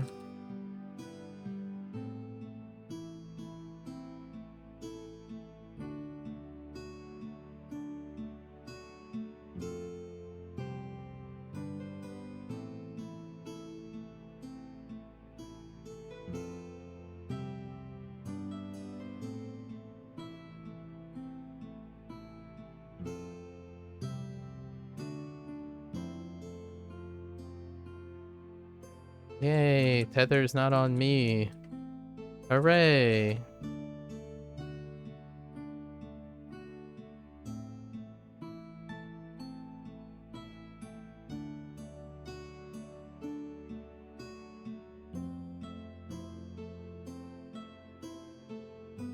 Yeah, getting CC'd in Unstoppable feels so awful.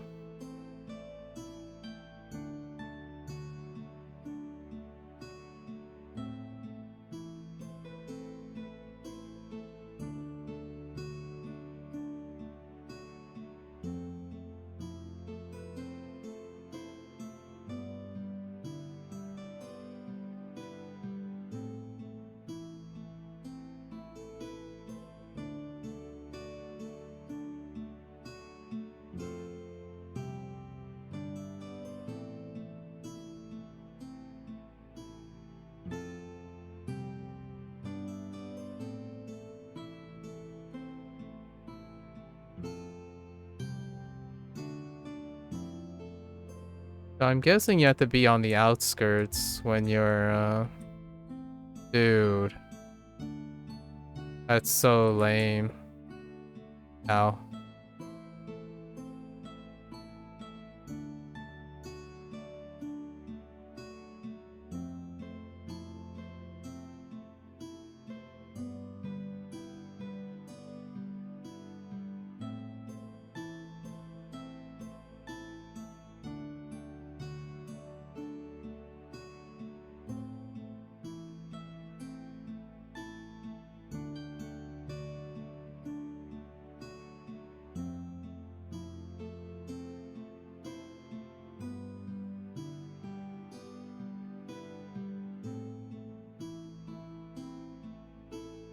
I don't think they understand, but whatever.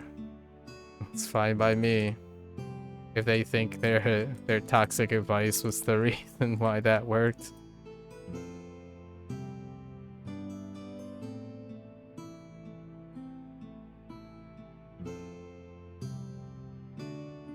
Ooh, the miasma.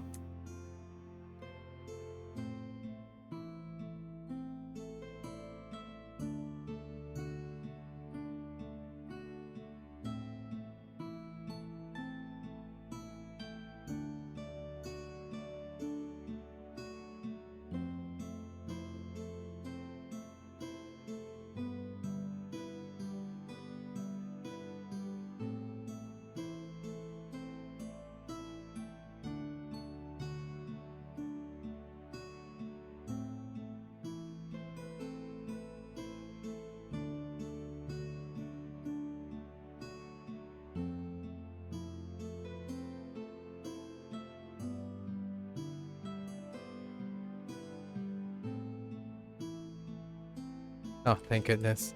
Yeah, stay there. It's great. Oh, time to get out.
Hooray! It's okay.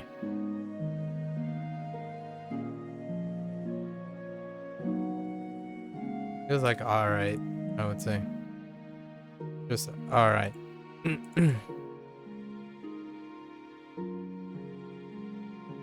Yeah, give me that crystal.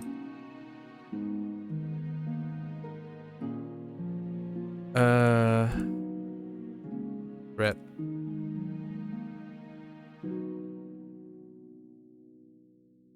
Rip. Okay. Well, there you go.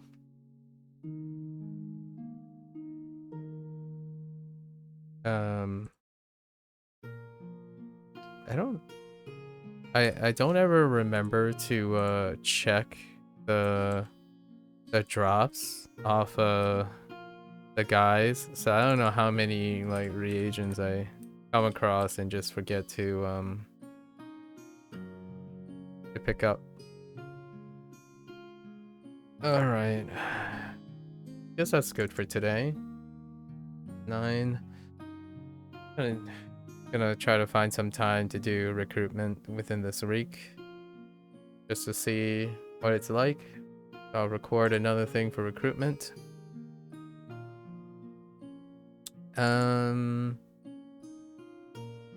Yeah, missed opportunities. I got bopped. Guess I didn't really get bopped today.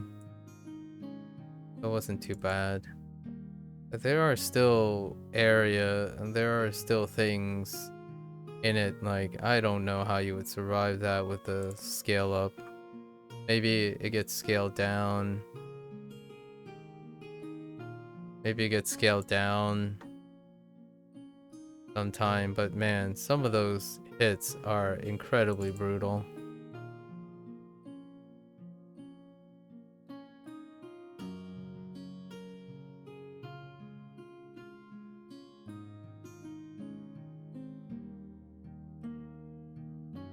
Okie dokie. Maybe we'll try to look for a first boss farm sometime and see how that's like. So next week we're gonna try that. Just wait more patiently for the first boss farm and lead into that. Seems like there's some peeps here. Alright, so what can I say about week 5? Well, it was just a stopover, so Vierice, as again, I'm attributing the milestone to the next week. Vierice, oh, I get it. The 5th milestone, I see. Yeah. Oh, never mind. I read that incorrectly. I keep mixing 5th week with 5th milestone. So this is the 5th milestone. It's on the 6th week. So this is a bye week.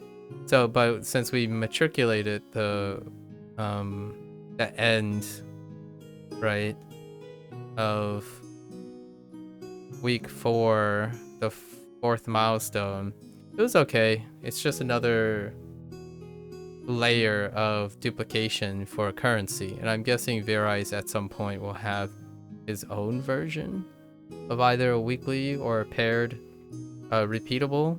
So we'll see what happens on milestone 6. So nothing technically happens, so it gets a solid 5. You know, you average, nothing to write home about. But overall the mod has been scoring well above average. And then I'm guessing this is the 5th milestone? The 6th milestone. So not until 800. What about this?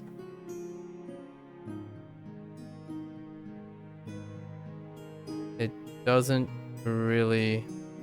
Additional completion of this task on other characters on that account will grant. Interesting. So it's only one-time deal, but 20,000 for the... yeah, okay. So it's just one... It's not... It's an account thing. Alright. So no campaign. No campaign store things. Right? I didn't miss anything crazy or anything like that. Yep, very standard. We got a good digression in though. I'll edit that out in another way. Yeah, that wraps up the 5th week of Demonweb hits. As always, thanks for hanging out, you know, listening. If you're gonna watch this later, thanks for watching. Always welcome comments. I'd be more than happy to respond to them to the best of my ability. Until next time, which is next Monday, stay safe, stay healthy, work on that net positive lifestyle, and I'll catch you guys on the next one. Take care. Bye now.